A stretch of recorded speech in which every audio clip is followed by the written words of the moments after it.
తాకట్లో ఉన్న మీ బంగారాన్ని విడిపించి ఆ రోజు ఆన్లైన్ రేటుకి కొంటాం. Sharma gold company.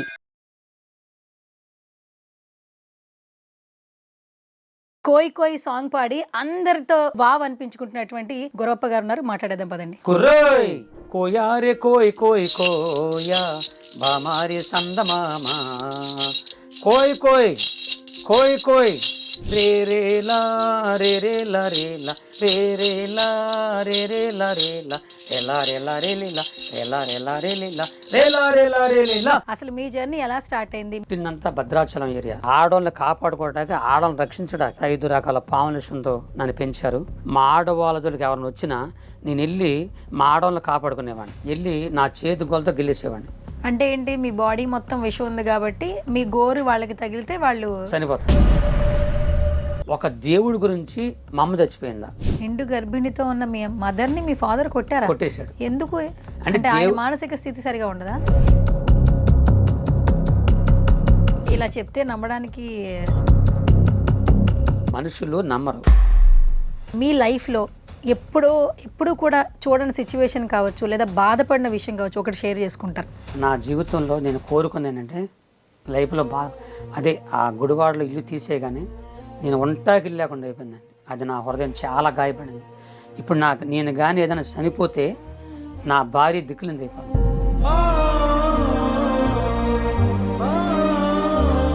అదొక్కటే నా హృదయంలో చాలా బాధపడింది. 40 సంవత్సరాలు ఆ దేవుని సేవ చేశాను. ఈరోజు ఒంటాగిల్లు లేకుండా అయిపోయింది. చర్చి కూడా లేదు. నేను ఎవరిని మోసగాడినైతే, మోసం లెక్క ఉండగలిగితే నేను ఏ రకంగా సంపాదించేవాడిని. నేను ఏ మోసం లేదు. ఇప్పుడు మీరు అడవి మనిషిని, అడవిల్లో పెరిగాను, అక్కడే తిరిగాను అన్నారు. అక్కడ భాష కూడా వేరే ఉంటుందని చెప్పారు. ఎలా ఉంటుంది అక్కడ భాష అసలు? ఆ భాష మన చిన్న గ్లాసులో రాళ్ళేసుకోవడం ఎలా ఉంటుంది అలా ఉంటుంది. కానీ ఏదో ఒకసారి మా ఇప్పుడు ఈరోజు సుమన్ టీవీకి ఇంటర్వ్యూ ఇస్తున్నారు. తెలుగులో ఏంటంటే సుమన్ టీవీతో ఇంటర్వ్యూ చేస్తున్నా, అది మీ అడవి భాషలో ఎలా చెప్తారు? మస్కోటి జానింది, మంకాళ్ళు జానారు, నేను జాన్ చేగి సుమన్ టీవీకి మోరుచుకుంటున్నాను. సుమన్ టీవీకి మోరుచుకుంటున్నాను. హాయ్, హలో, నమస్తే, this is Suvarna. Welcome to Suman TV. So ఇప్పుడు యూట్యూబ్ ఆన్ చేసిన, ఇన్స్టాగ్రామ్ రీల్ చూసిన, ఫేస్బుక్ చూసిన, ఎక్కడ చూసినా కూడా ఒకే ఒక్క పర్సన్ కనిపిస్తూ ఉన్నారు. ఓవర్ నైట్లో స్టార్డమ్ అంటే ఈయన గురించే మాట్లాడుకోవాలి. ఎక్కడ చూసినా కూడా గురవారప్ప గారి గురించే మాట్లాడుకుంటున్నారు. కోయ్ కోయ్ అనే సాంగ్ ఎంత ట్రెండింగ్లో ఉందో మనందరికీ తెలుసు. సో అలియాస్ క్రీస్తు దాసు. సో రైట్ నో మనం విజయవాడలో ఉన్నామండి. సో హైదరాబాద్ నుంచి విజయవాడ వచ్చాము. ఆ విధంగా ట్రెండింగ్లో ఉన్నారని చెప్పుకోవచ్చు. రైట్ నో నాతో పాటు కోయ్ కోయ్ సాంగ్ పాడి అందరితో వావ్ అనిపించుకుంటున్నటువంటి గొరప్ప గారు ఉన్నారు. మాట్లాడేద్దాం పదండి. నమస్కారం అండి. నమస్కారం అమ్మా. ఎలా ఉన్నారు? బాగున్నానమ్మా. సో మొత్తానికి మమ్మల్ని హైదరాబాద్ నుంచి విజయవాడ రప్పించారు. భగవంతుడి దయ అమ్మా. భగవంతుడి దయ. ఓకే. సో ఇంత బాగా ట్రెండింగ్ అవుతుంది కదా, ఎట్లా అనిపిస్తుంది? నాకు చాలా సంతోషంగా ఉంది. మీలాంటి పెద్దవారి ముందు, అందులో సుమన్ టీ అనేది చాలా పెద్ద వరకు నాకు తెలుసు, మీ ముందు మీ దృష్టిలో కూడా పడేలాగా భగవంతుడు చేసినందుకు నేను చాలా సంతోషపడుతున్నాను. ఓకే. కాదు, ప్రతి ఇంటర్వ్యూలో నేను కొన్ని మాటలు వింటున్నా మీ గురించి, కానీ మీరు చెప్తూ ఉన్నారు, బట్ వినే వాళ్ళకి ఇంకొంచెం ఎక్కువ తెలుసుకోవాలండి మీ గురించి. అసలు మీ జర్నీ ఎలా స్టార్ట్ అయింది? మీరు పుట్టింది పెరిగింది విజయవాడేనా? కాదమ్మా, ఎక్కడ? పుట్టిందంతా భద్రాచలం ఏరియా. భద్రాచలం ఆ ఏరియాలోనే కొంట అనే ప్రాంతంలో పుట్టాను. అయితే అక్కడ ఉన్న కొన్ని పరిస్థితులను బట్టి, నాకున్నటువంటి ఒక బలహీనతను బట్టి, అక్కడ మా అడవులో ఉన్నటువంటి ఆడపిల్లల్ని అక్కడున్న కొంతమంది దుర్మార్గులు బాధ పెడుతున్నారని, ఆడవాళ్ళని కాపాడుకోవడానికి నా కన్న తండ్రి, మా కుల పెద్దలు నన్ను ఆడవాళ్ళని కాపాడుకోవడానికి, ఆడవాళ్ళని రక్షించడానికి, ఒక ఆడవాళ్ళకి కాపరిగా, అడవికి కాపరిగా నన్ను అంటే వాళ్ళకి రక్షకుడిగా చేయడానికి చిన్నతనం నుంచి సావకుండా ముందు కొన్ని అడుగు మందులు ఉన్నాయి, అవి త్రాగించి ఆ తర్వాత 5 రకాల పాములేషన్తో నన్ను పెంచారు. ఒళ్ళంత విషమైపోయింది. అప్పుడు నేను ఆ విషయంతో ఉన్నప్పుడు మా ఆడవాళ్ళ జోలికి ఎవరిని వచ్చినా నేను వెళ్ళి మా ఆడవాళ్ళని కాపాడుకునేవాడిని. వెళ్ళి నా చేతి గోలతో గెలిచేవాడిని. అంటే ఏంటి, మీ బాడీ మొత్తం విషం ఉంది కాబట్టి మీ గోరు వాళ్ళకి తగిలితే వాళ్ళు చనిపోతారు. ఇది ప్రాక్టికల్గా నమ్మొచ్చు అంటారా? ఇంకా నేను అంటే జరిగింది నా స్టోరీ. ఇప్పుడు నేను చెప్తున్నాను కదా, నేను బ్రతికే ఉన్నాను, మనిషిగా ఉన్నాను, జరిగిన స్టోరీ చెప్తున్నాను అంతే. మా నాన్న, మా బంధువులు నాకేం చెప్పారంటే, నువ్వు చచ్చిపోయినా పర్లేదు కానీ ఆడవాళ్ళని కాపాడు అని ఒక ట్రైనింగ్ ఇచ్చారు నాకు. సావైనా పర్లేదు, వెళ్ళి ముందు ఆడవాళ్ళని కాపాడాలి. అనేటువంటి ఒక ఆలోచన వెళ్ళి అలాగే గిల్లేసేవాడిని. గెలితే కొంతమంది అక్కడ చనిపోయారు, కొంత పారిపోయేవారు. అలా జరుగుతుండగా ఇక నా విషయం అనేది నా శరీరంలో ఇంకా ఎక్కువైపోయి ఆ రోగం బాగా ఎక్కువైపోయింది. ఎక్కువై చచ్చిపోయే పరిస్థితికి వచ్చేసాను. ఇక రోగం ఎక్కువైపోయింది, ఈ గుండెకి పట్టేసింది. అప్పుడు నా శరీరం మన వస్త్రాలు ఉతికితే పిండితే ఎలా ఉంటుంది అలాగే నా శరీరం ఎవరో గట్టిగా నలిపేసినట్లు ఆ బాధ తట్టుకోలేక నా నరాలు తెగిపోయినట్లుగా, నా ఎముకలు ఇరిగిపోయినట్లుగా, ఎవరో చేతులు తీసుకొచ్చి నా ఎదల మీద పెట్టి నలిపేసినట్టుగా ఉండేది. ఆ బాధ తట్టుకోలేక మా నాన్న దగ్గర ఏడిశాను. నన్ను చంపేసి నేను బతకలేను అన్నప్పుడు అప్పుడు నా తండ్రికి అర్థమై, కొడుక నువ్వు బాధపడబాకు, నిన్ను నేను కాపాడుకుంటాను అడవిలో మందుల ద్వారా అని చెప్పి అడవిలో మందులు మా నాన్న కొద్దిగా మంత్రాలు చేసేవాడు. ఆ మంత్రాలు ఆ మందులు నా మీద ప్రయోగం చేశాడు. వాటి ఏజ్లో మీరు చెప్పేది ఇదంతా జరుగుతుంది? అప్పుడు నా వయసు 17-18 మధ్యలో. ఓకే. 17 పుట్టిన కాడ నుంచి 17-18 సంవత్సరాల మధ్యలో జరుగుతున్న సంఘటనలు. అప్పుడు అలాగ జరుగుతున్నప్పుడు అప్పుడు మా నాన్న అడవిలో మందులు కొన్ని మంత్రాలు నా మీద ప్రయోగం చేశాడు. అయినా ఆ రోగాలు తగ్గలేదు. ఈ నాటు మందులకి ఐరన్ తగ్గలేదు. మా నాన్నకి తెలిసినటువంటి తెలంగాణలో ఒక మంచి రాజకీయ నాయకుడు ఉన్నాడు. అప్పుడు ఆయన ద్వారా మా నాన్నని తీసుకొని మరి హైదరాబాద్ ఉస్మాన్ హాస్పిటల్కి అంటూ తీసుకెళ్ళి చూపిస్తే వాళ్ళు మా నాన్న నాకు చెప్పాడన్నమాట. వాళ్ళు ఏం చెప్పారంటే నిలువెల్ల పామిస్ నిండిపోయాడు అబ్బాయి, బతకడు, చచ్చిపోతాడని చెప్పారు. అప్పుడు మా నాన్న నన్ను తీసుకొని మా ఇంటికి వచ్చి ఏడిచాడు, కొడుగా నిన్ను పామిషంలో పెంచిన కారణం మన అడవిలో ఉన్న ఆడవాళ్ళని కాపాడటానికి. నిన్ను బట్టి ఆడవాళ్ళు బతికారు, కానీ నువ్వు చచ్చిపోతున్నావు. నాకు చాలా బాధగా ఉంది కొడుక, కానీ నువ్వు ఎలాగో చనిపోతున్నావు కాబట్టి నీకు ఒక మాట చెప్పాలనుకుంటున్నాను. అదేంటంటే నువ్వు పుట్టక ముందు మీ అమ్మ ఒక దేవుడు, మీ అమ్మ కడుపులో ఉన్నప్పుడు మీ అమ్మ ఒక దేవుడు నమ్ముకుంది. ఆయన ఎవరో మాకు తెలియదు. అయితే మన కులాచార ప్రకారంగా పరాయ దేవుడు నమ్ముకున్నా ఇంకోళ్ళు నమ్ముకున్నా ఏదైనా చేస్తే చంపేస్తారు. అలాగే మీ అమ్మని నేనే స్వయంగా మీ అమ్మని బాగా కొట్టేసి ఎందుకు నమ్ముకున్నాను కొట్టాను. ఆ కొట్టిన దెబ్బలకే మీ అమ్మ చనిపోయింది. మీ అమ్మ చచ్చిపోయే కొద్ది నిమిషాల ముందు నువ్వు పుట్టావు. అప్పుడు మీ అమ్మ నిండు గర్భిణి, మీ అమ్మ నువ్వు పుట్టావు. నిండు గర్భిణితో ఉన్న మీ మదర్ని మీ ఫాదర్ కొట్టారా? కొట్టేశాడు. ఎందుకు? అంటే ఆయన మానసిక స్థితి సరిగా ఉండదా? కాదు దేవుని నమ్ముకుందని, ఆ భగవంతుడు నమ్ముకుందని చెప్పి వాళ్ళలో కొన్ని ఆచారాలు ఉంటాయి. అమ్మ అయ్యా చాలా మనం చెప్పకూడదులే, కానీ ఆయన చాలా ఆచారాలు ఉంటాయి. ఆ ఆచారాలను బట్టి కొట్టేశారు. చనిపోయింది. మీ అమ్మ చనిపోయే ముందు కొద్ది నిమిషాల ముందు నువ్వు పుట్టావు. అప్పుడు నెత్తురుగుడ్డుకున్న నిన్ను మీ అమ్మ తను నమ్మే దేవుడిని నీ గురించి చెప్పింది. నీ గురించి తన దేవుడికి చెప్పడం ప్రారంభించింది.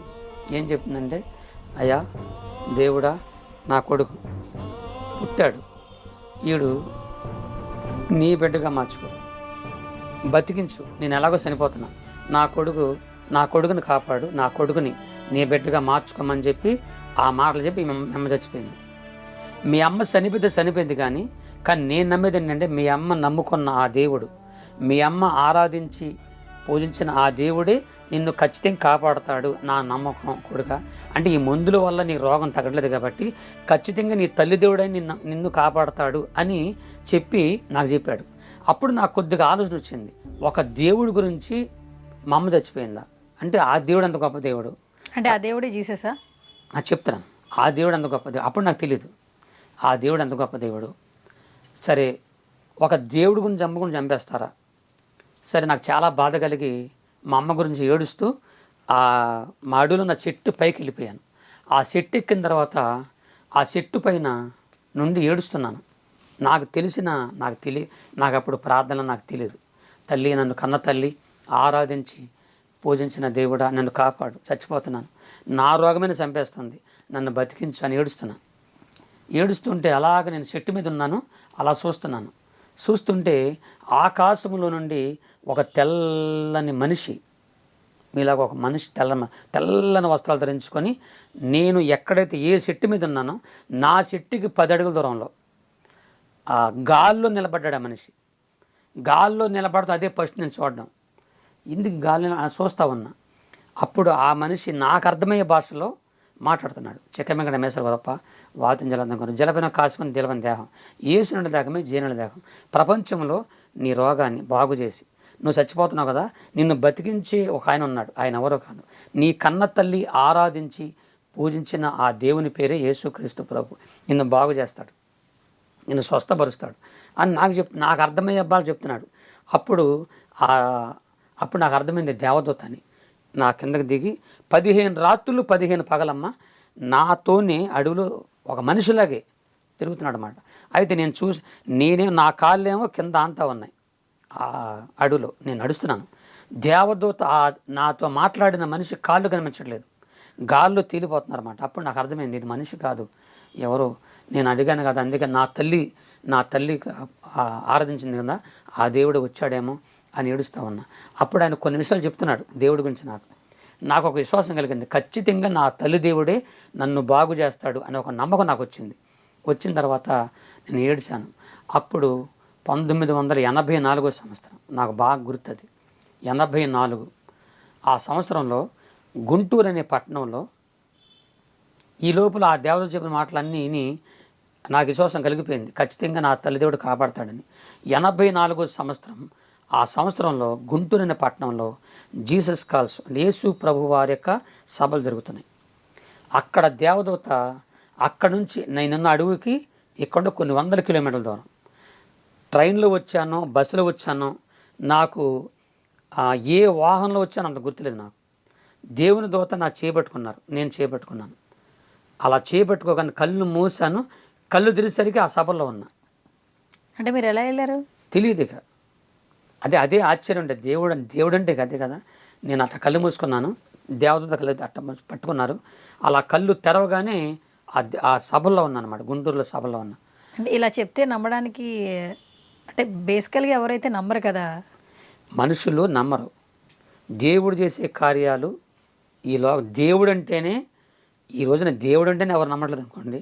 దేవుడు చేసే కార్యాలు లేకుండా మనుషులకు అసాధ్యం ఇది, కానీ దేవునికి సాధ్యం. దేవుడు అనేవాడికి సాధ్యం ఎన్ని, ఆయన ఏదైనా చేయగలడు.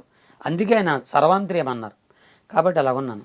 ఉండేసరికి జనం అక్కడ ఎక్కువగా ఉన్నారు, వాళ్ళందరూ ప్రార్థన చేస్తా ఉన్నారు. ఎన్ని సంవత్సరాలు అవుతుంది ఆ టైంలో నా వయసు 17-18 సంవత్సరాలు. 17 సంవత్సరాలకి 18 తీసుకోండి.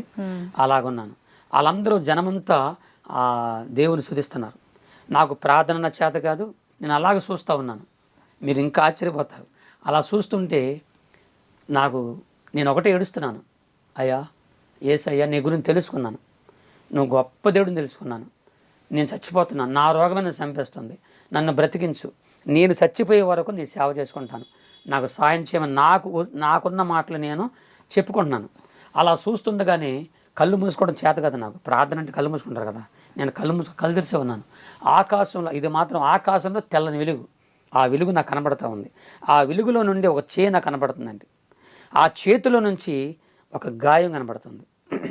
అలా రక్తం నాలోకి వస్తున్నట్లుగా అనిపించింది. అలా రక్తం వస్తున్నప్పుడు నాలోకి వస్తున్నట్టుగా అనిపించింది. కింద పడిపోయి నాకు తెలియకుండానే నేనేదో కక్కేస్తా ఉన్నాను. కొద్ది నిమిషాల తర్వాత ఏదో మైండ్ అలాగైపోయినట్లు లెగిసి చూసా. మళ్ళీ ఆయన అదృశ్యం నాకు కనపడలేదు. అప్పుడు అక్కడున్న వాళ్ళు నా గురించి చెప్పారు, నా బాధలు చెప్పుకున్నా. వాళ్ళు ఏం చేశారంటే, అయితే నీకు విషం అందలేదు చూద్దామని చెప్పి కుక్కని, పిల్లిని, కోడిని, పందిని, కొన్ని జంతువులను తీసుకొచ్చి వాటిని గిల్లి కరవమన్నారు. నా చేతులతో నా పళ్ళతో గిల్లి కరిచాను. అవి బతికే ఉన్నాయి. నీకు విషం లేదు కాదు. అప్పుడు దాకా ఉన్న విషయం ఒక్కసారికి ఎలా పోయింది? అంటే మీరు చెప్తున్నారు, మేము నమ్ముతున్నాము, అప్పుడు దాకా ఉన్న విషయం మరి బిఫోర్ మీరు మీ నోటి దగ్గరికి వెళ్ళినా లేదంటే మీ చేతి గోరుతో గిల్లినా వాళ్ళు చనిపోతున్నారని చెప్పారు. సడన్గా ఎలా మారిపోద్ది అంటారు? ఎలా నమ్మాలంటే? దైవికమైన స్వస్థ అంటారు దాన్ని ఏమంటారంటే దేవుడు చేసిన కార్యం, దేవుడు స్వస్థ అనమాట. ప్రభువు నన్ను స్వస్థపరిచాడు. పడగానే కింద పడిపోయాను. వెంటనే వాళ్ళు 2 రోజుల తర్వాత చూపించారు. అప్పుడు నాకు అర్థమైంది నాలో ఉన్నటువంటిది పోయిందని. అప్పుడు నేను చేశానంటే కొంతమంది దాడులతో నేను పరీక్షించుకున్నాను. చేస్తే వాళ్ళు నీది మామూలు రక్తం కదా, మనిషి రక్తం అన్నారు. నాకు ఆనందం. మనిషి రక్తమే ఉంటుంది కదండి ఎవరికైనా. అవును. అప్పుడు చెప్పారు. అప్పుడు ఆనందం అయిపోయి వెంటనే నేను నా తండ్రికి, మా బంధువులకు చెప్పుకున్నాను. వాళ్ళు మా నాన్న సంతోషపడ్డాడు. నన్ను ఎవరైతే విషయం తెప్పించారో వాళ్ళ ఆశ్చర్య ఎలా పోయింది నీకు విషయం అని ఇలా చెప్పాను. అలాగా వెళ్ళాను. 3 లక్షల దాకా దగ్గర ఖర్చు పెట్టారు నా రోగం తీయడం కొరకు. అది ఎట్లా తీశారు? మీ రోగం తీయడం కోసం 3 లక్షలు ఖర్చు పెట్టారన్నారు. అది ఎట్లా తీయడం జరిగింది అసలు? యాక్చువల్లీ బాడీలో విషయాన్ని ఎలా తీస్తారు అసలు? 3 లక్షలు పెట్టి రోగం పోవడం కదమ్మా, ఖర్చు పెట్టారు అంటున్నా. ఖర్చు పెట్టారు అదే ఈ మందులకు కానీ, అడుగుల మందులకు కానీ, దేనికైనా కానీ ఖర్చు పెట్టారు. వాటికి నా రోగం పోలేదు. మా నాన్నకు చెప్తున్నాను నేను, నాన్న నా రోగం పోలేదు, ఇదిగో ఇక్కడ పలందరికి వెళ్ళాను, యేసు ప్రభు నమ్ముకున్న ఇలా రక్షించానంటే ఆవిడ మా నాన్న సంతోషపడి ఎవరైతే వెళ్ళారా అని చెప్పి ఆనందపడ్డాడు. నేను వెంటనే నేనేం చేశానంటే, కాదు ఇప్పుడు మీది ఓకే అయిపోయింది, మీరు క్లియర్ అయిపోయింది అన్నప్పుడు మీ నాన్నగారు హ్యాపీ ఫీల్ అయ్యారు అని అన్నారు. కానీ మీ అమ్మగారి విషయంలో కేవలం యేసుప్రభుని నమ్మినందుకే కొట్టారని చెప్పారు. అవును, మరి మారిపోయారా మీ నాన్నగారు? మారారుగా. అది చూసి ఆశ్చర్యపోయాడు. నేను తప్పు చేసిన తర్వాత ఒప్పుకున్నాడని. ఇప్పుడు ఎన్న జరగదమ్మా, నేను చెప్పాల్సింది చెప్పా మా నాన్నకి. ఆయన కూడా కళ్ళారు చూశాడు కదా, చూసి సంతోషపడిపోయాడు. నేను మీ అమ్మ నన్నేం కొట్టేశానరా, నన్ను క్షమించు అని చెప్పి తర్వాత చెప్పాడులండి. తర్వాత నేను చెప్పేదేనంటే, దేవునికి అసాధ్యమైంది లేదు. ఈ రోజున మీరు తమరు నన్ను ప్రశ్నిస్తున్నారు. ఇదే ప్రశ్న నా తోటి పాస్టర్లే కొంతమంది, ఇది జరిగి 2004 40 సంవత్సరాలు 40 సంవత్సరాలుగా యేసు ప్రభు నన్ను బాగు చేశాడని దేశం చెప్పుకుంటున్నాను నేను.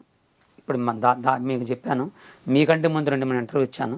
అలాగే సభల్లో నా ఫేస్బుక్లో చూసినా, వాట్సాప్లో చూసినా అన్నిట్లో కూడా నా సాక్ష్యం ఉంటుంది.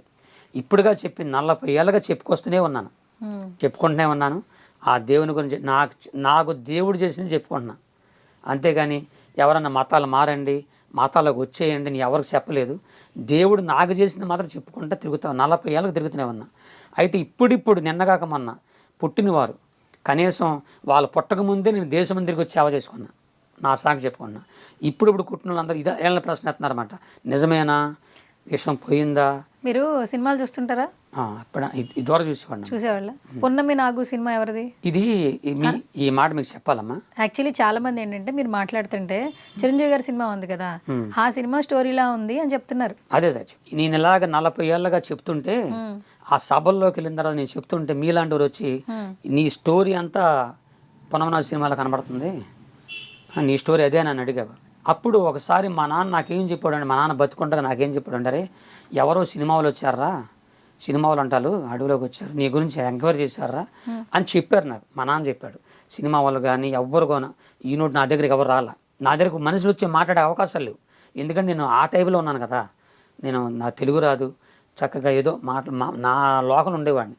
కాబట్టి మా అన్న నాకు చెప్పాడు, ఎవరో సినిమా వాళ్ళు అంటారా వచ్చి నీ గురించి ఎంక్వైరీ చేసి వెళ్ళారు అని చెప్పాడు. అంతే. ఇప్పుడు కేవలం ఇప్పుడు కొంపతీసి మీరు ఆ స్టోరీ మిమ్మల్ని చూసే తీసారంటారా ఏంటి? కాదమ్మా, కొంప తీసివద్దు, కొంప నిలబెట్టొద్దు. కానీ నాకు అంత అవసరం, అంత కర్మ నాకు పట్టలేదు. కానీ మా నాన్న ఎవరో వచ్చారు నీ గురించి తీసుకెళ్ళిపోయారు అన్నారు. తర్వాత నేను సాక్ష్యం చెప్పి తిరిగేటప్పుడు కొందరు మీలాంటి వచ్చి నీ స్టోరీ సినిమాలో ఉందన్నారు. నేను చూసాను వెళ్ళి, ఇది అలాగుంది, మా నాన్న కూడా అలాగే ఎక్కించాడు నాకు అనుకున్నా. కానీ దానికి సంబంధం లేదు. జస్ట్ మా నాన్న నా తండ్రి విషయం పోయడం వరకే దాంట్లో ఉందంతే. తర్వాత ఆ స్టోరీకి నా స్టోరీకి అసలు సంబంధం లేని విషయం అది. సరే, అదంతా బాగానే ఉంది. బేసికల్గా మీ నాన్నగారు మీకు మంచి కార్యక్రమం కోసం అక్కడ ఉన్నటువంటి ఆడపిల్లల్ని హత్యాయత్నం చేస్తున్నారు కాబట్టి కాపాడే ఇదిలో మీకు విషయం ఇచ్చారంటున్నారు. ఫస్ట్ అసలు మీకు విషయం ఇచ్చినప్పుడు మీ బాడీ ఎలా తట్టుకుంది? మీది మానవ జన్మే కదా, అంటే మా అందరిలానే మీరు కూడా కదా, విషయం ఇవ్వగానే ఎవరన్నా చనిపోతారు, కానీ మీరు ఎలా బ్రతుకున్నారు అసలు? నల్లేశ్వర, తెల్లేశ్వర, భూమేశ్వర, మణికంఠమని కొన్ని అడుగు మందులు ఉంటాయి. నేను ముందే తమరు చెప్పాను, అందరికి చెప్తున్నాను, నా సభలో కూడా చెప్తాను. అది మనిషి విషం పాములు గరిసిన పామిషం దాగన సావకుండా ఉండే కొన్ని మందులు ఉన్నాయి. ఆ మందులు ముందు నాకు తాపారన్నమాట, ముందు నాకు త్రాగించారు. ఈ అడుగు ముందులో ఉన్న పసల శక్తి మనిషి శరీరంలో ఎంతకాలం ఉంటే అంతకాలం ఎన్ని పామిషాలు తాగినా, ఎన్ని పాములు గరిసినా మనిషి బతికే ఉంటాడు. పామిషం ఎప్పుడు, ఈ మందుల శక్తి శరీరంలో ఎప్పుడు తగ్గిపోతాయో అప్పుడు చచ్చిపోతాడు మనిషి. ఇప్పుడు నాకు జరిగింది అదే. ఓకే, అదేనా మానవ జన్మ అంటే అందరికి పాము. ఇప్పుడు నేను చచ్చిపోతాను, నేను ఇప్పుడు పాముగా చచ్చిపోతాను నేను. ఈ క్వశ్చన్స్ కూడా అలా అపార్థం చేసుకునే వాళ్ళకి ఒక ఆన్సర్ ఇస్తారని నేను. అవునమ్మా, ఎవరో కాదు, కొంతమంది ఈర్ష కలిగిన వారు ఎక్కువ ఉంటారు. మా క్రిస్టియన్లు ఎక్కువ ఉన్నారు, ఎక్కువ ఉన్నారు, పాస్టర్లు ఎక్కువ ఉన్నారు. ఒకటి ఎదుగుతుంటే చూసి వారు లేరు. ఇప్పుడు నేను ఎంత పైకి వచ్చానా, వాళ్ళ జీవితంలో నాకు తెలిసి వాళ్ళు 100 జన్మలెత్తిన ఎంత అభివృద్ధి అవరాలు. ఆ భగవంతుడు ఎందుకు ఈ దిక్కుమాలినోడిని, ఎక్కడ అడుగులో పుట్టినోడిని, కనీసం తెలుగు కూడా రానోడిని, నా భాష, ఈ భాష కూడా రావడానికి మెయిన్ కారణం అంటే మా నాన్న, మా బంధువులు అప్పుడప్పుడు అనగారిపోయిన, వెనకబడిపోయిన ఎస్టీ కలిగినటువంటి జాతులు. కాబట్టి త్వరలో కనుమరుగైపోయే, అంతరించిపోయే ఈ భాషని కనీసం ఎవరైనా వింటారా, అసలు ఎవరైనా దీన్ని పట్టించుకుంటారా అని బాధపడేవాళ్ళు. అప్పుడు నా మనసులో మించేది ఎలాగంటే ఈ భాషని కనీసం అందరం మాట్లాడకపోయినా ఒక్క మాట నా ప్రపంచంతో అనిపించాలని నాకు అనిపించేది. మీసాల గురవప్ప ఇది మీ అంటే మీకు పెట్టిన పేరా మీరు పెట్టుకున్న పేరా? ఇది విక్నేమ్ అమ్మ. Nick name. ఓకే. ఆంబోతి అంగన్న, దున్నపోతులు రయ్య, బరిగొడ్ల సాంబయ్య, ఏనుగులు గంగమ్మ ఇవన్నీ విక్నేమ్ అన్నమాట. వీళ్ళందరూ మీ తాతలు ముత్తాతలు వాళ్ళ పేర్లు అలా ఉండేవి, అంతేగాని ఇంటి పేర్లు కాదు. ఇంటి పేర్లు కాదు. సరదాగా నవ్వించుకుంటాకి ఆనందంగా ఆ పేర్లు పెట్టుకునేవాళ్ళు. ఇంకా చెప్తే ఆ బూతుల్లో ఉంటే మనం చెప్పకూడదు, కానీ అలాంటి కొన్ని ఉన్నాయి. ఓకే. ఈ క్రీస్తు అని పెట్టుకున్నారు కదా పేరు, అది ఎప్పుడు పెట్టుకున్నారు మీరు? ప్రభు నన్ను స్వస్థపరిచిన తర్వాత మా పాస్టర్ గారు నాకు బాప్తిసం ఇచ్చి, నేను ఆయన బలవంత చేయాల. నేను వెళ్ళి అయ్యగారు నాకు ఎంత యేసుప్రభు మేలు చేశాడు, నాకు బాప్తిసం అంటే అప్పుడు ఆయన అప్పుడే నీకేమన్నా కొంతకాలం ఆగమన్నాడు. నేను తొందరగా ఏమన్నా నేను ఆయన బలవం చేశా. ఆయన నా తప్పయ్యా, నువ్వు కొంతకాలం ఆగాలని చెప్పి ఆపి అప్పుడు నేను అన్నీ తెలుసుకున్న తర్వాత నాకు బాప్తిసం ఇచ్చి ఈ పేరు పెట్టారు. ప్రార్థన చేసి క్రీస్తు దాస్ అని పెట్టారు. క్రీస్తు దాస్. అప్పుడు మీరు అడవి మనిషిని, అడవిల్లో పెరిగాను, అక్కడే తిరిగాను అన్నారు. అక్కడ భాష కూడా వేరే ఉంటుందని చెప్పారు. ఎలా ఉంటుంది అక్కడ భాష అసలు? ఆ భాష మన చిన్న గ్లాసులో రాళ్ళేసుకోవడం ఎలా ఉంటుంది అలా ఉంటుంది. కానీ ఏదో ఒకసారి మా ఇప్పుడు ఈరోజు సుమన్ టీవీకి ఇంటర్వ్యూ ఇస్తున్నారు, తెలుగులో ఏంటంటే సుమన్ టీవీతో ఇంటర్వ్యూ చేస్తున్నా, అది మీ అడవి భాషలో ఎలా చెప్తారు? మస్కోట్ జానింది, మంకాళ్ళు జానారు, నేను జాన్చేకి సుమన్ టీవీకి మొరుచుకుంటున్నాను, సుమన్ టీవీకి మొరుచుకుంటున్నాను చెప్పుకుంటున్నాను. అదా ఓకే. ఈ మర్స్కోటి ఏంటి? మస్కోట్ అంటే మీరు, అచ్చా నేను, మంకాళ్ళు అంటే ఈ ముగ్గురు, మాంకాళ్ళు అంటే ఇక్కడ ఉన్న వాళ్ళు. అదమ్మా. ఓకే, చెప్పుకుంటున్నారు అంతేనా? ఓకే. వాళ్ళు నన్ను పిలుచుకొచ్చారు, నేను నా బాధలు చెప్పుకుంటున్నాను అని అర్థం. ఇప్పుడు మా సుమన్ టీవీకి మేము ఏం చేస్తామంటే, మా సుమన్ టీవీ ఆడియన్స్ అంటే మా ఛానల్ సబ్స్క్రైబ్ చేసుకోండి అని చెప్తాం ఇంటర్వ్యూ ఎండింగ్లో. మీ భాషలో, అడవి భాషలో సుమన్ టీవీ చూడండి, సుమన్ టీవీ సబ్స్క్రైబ్ చేయండి అని అలా చెప్తారు. మస్కోట్ మంకాళ్ళ జాన్ చెగినారు, అందరు లోచాగండి, అందరు లోచాగండి, జానిపోవద్దు, లోచాగండి, అందరు చూడండి, తప్పందరూ చూడండి, మర్చిపోకండి. ఇందులో కొంచెం ఒక రకమైన వేరే భాష వస్తుంది కదా, అడవి భాష అంటే కొంచెం బూతులు యాడ్ అవుతాయా? కొన్ని అవుతాయి, అందుకని నేను కట్ చేశానట్లు. కట్ చేశారు మీరు. ఓకే సరే. సో అడవిలోంచి తెలుగు భాష ఎట్లా నేర్చుకున్నారు మీరు? ఇక్కడికి వచ్చిన తర్వాతే అప్పుడు నేను మా నాన్న మా బంధువులు కొంతమంది, నేను చిన్నతనంలో గుడివాడ వచ్చారమ్మా. గుడివాడ వస్తే గుడివాడలో గుడ్మెన్పేట అనే ప్రాంతంలో గుడివాడ రాగానే అక్కడ ఇందిరాగాంధీ గారు హయాం ఉన్నప్పుడు అప్పుడు మాకు కొన్ని స్థలాలు ఇచ్చి ఇల్లు కట్టించారు. అది గుడివాడ పక్కన అన్నమాట. అప్పుడు గుడ్మెన్పేటలో సిఎస్ఐ అనేటువంటి ఆ బడిలో దేవదానం మాస్టర్ గారు కొంతమంది నన్ను చూసి, మీలాంటి వెనకబడినలు చదువుకుంటే బాగుపడతారని వాళ్ళు నన్ను చదివించారు. ఎక్కడ చదువుకున్నారు మీరు? 7th చదివాను. 7th class. 18 సంవత్సరాల వయసులో బడిలోకి వెళ్ళాను నేను. మళ్ళీ ఫస్ట్ క్లాస్కి వెళ్ళారు? ఫస్ట్ క్లాస్కి ఫస్ట్ అది వెళ్ళటం నేను. పాపం పిల్లలందరూ భయపడిపోయి ఉంటారుగా. పారిపోయారు. నన్ను ఫస్ట్ 1వ తరగతి పొందలమ్మ గారు కూడా ముందే పారిపోయారు. అంటే ఈ జుట్టు గిట్టు అప్పుడు చాలా భయంకరంగా ఉండేవాడిని. భయంకరంగా అలాగంటే అప్పుడు నేను వాళ్ళ కాళ్ళు పెట్టుకుని ఏడ్చాను.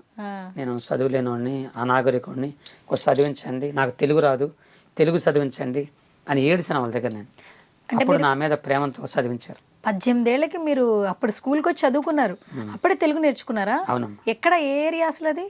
గుడివాడ గుడ్మెన్పేట సిఎస్ఐ అనే బడిలో నేర్చుకున్నాను. ఓకే. 5 వరకు అక్కడ ఉంది, 6, 7 ఏమో గుడివాడ ఏజీకే స్కూల్.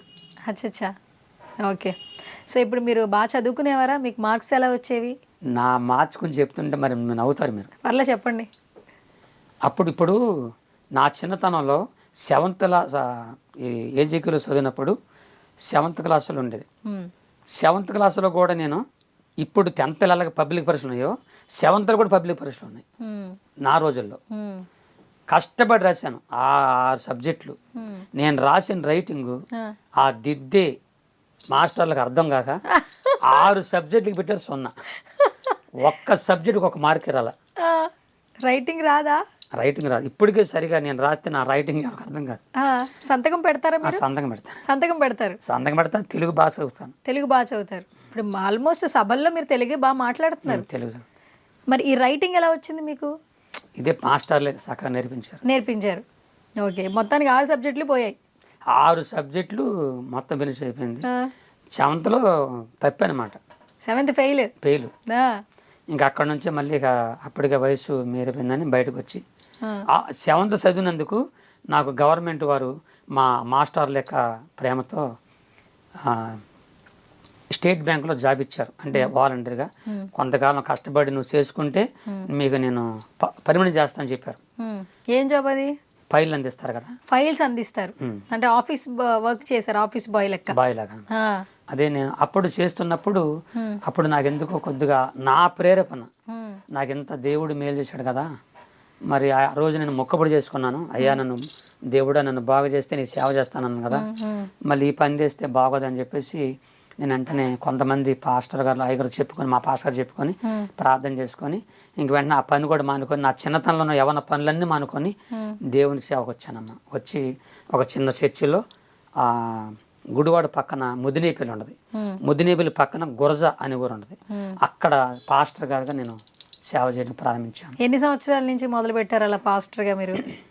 88 నుంచి 95 వరకు పాస్టర్గా చేశారు. పాస్టర్గా చేశాను.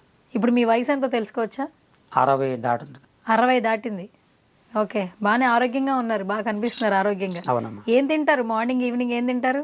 నేను అన్ని మామూలుగా తింటానమ్మా, ఎక్కువ అన్ని మామూలుగానే తింటారు అంటే ఈ చికెన్లు ఈ మటన్లు ఎక్కువ తిన్నాము. వెజిటేరియన్ చిన్నతనంలో బాగా తినేసేవాడిని, కానీ ఈ సేవలోకి వచ్చిన తర్వాత ఎక్కువ తింటాం మర్చిపోయాను.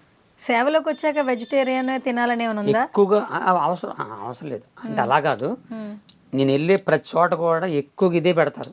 ఏంటిది? కోడి మాసాలు అవి తిన్న తర్వాత అప్పుడు కొద్దిగా నాకు అనారోగ్యం చేసింది. ఏంది తిరగడం, రాత్రి అంతా మీటింగ్, ప్రయాణాలు, దానివల్ల కొద్దిగా అనారోగ్యం అయ్యాను. అక్కడ నుంచి కొద్దిగా తగ్గించేసాను అనమాట. తగ్గించేశారు. ఓకే, ఇప్పుడు ఏంటి మీరు మీ ఇంట్లో ఎవరెవరు ఉంటారు?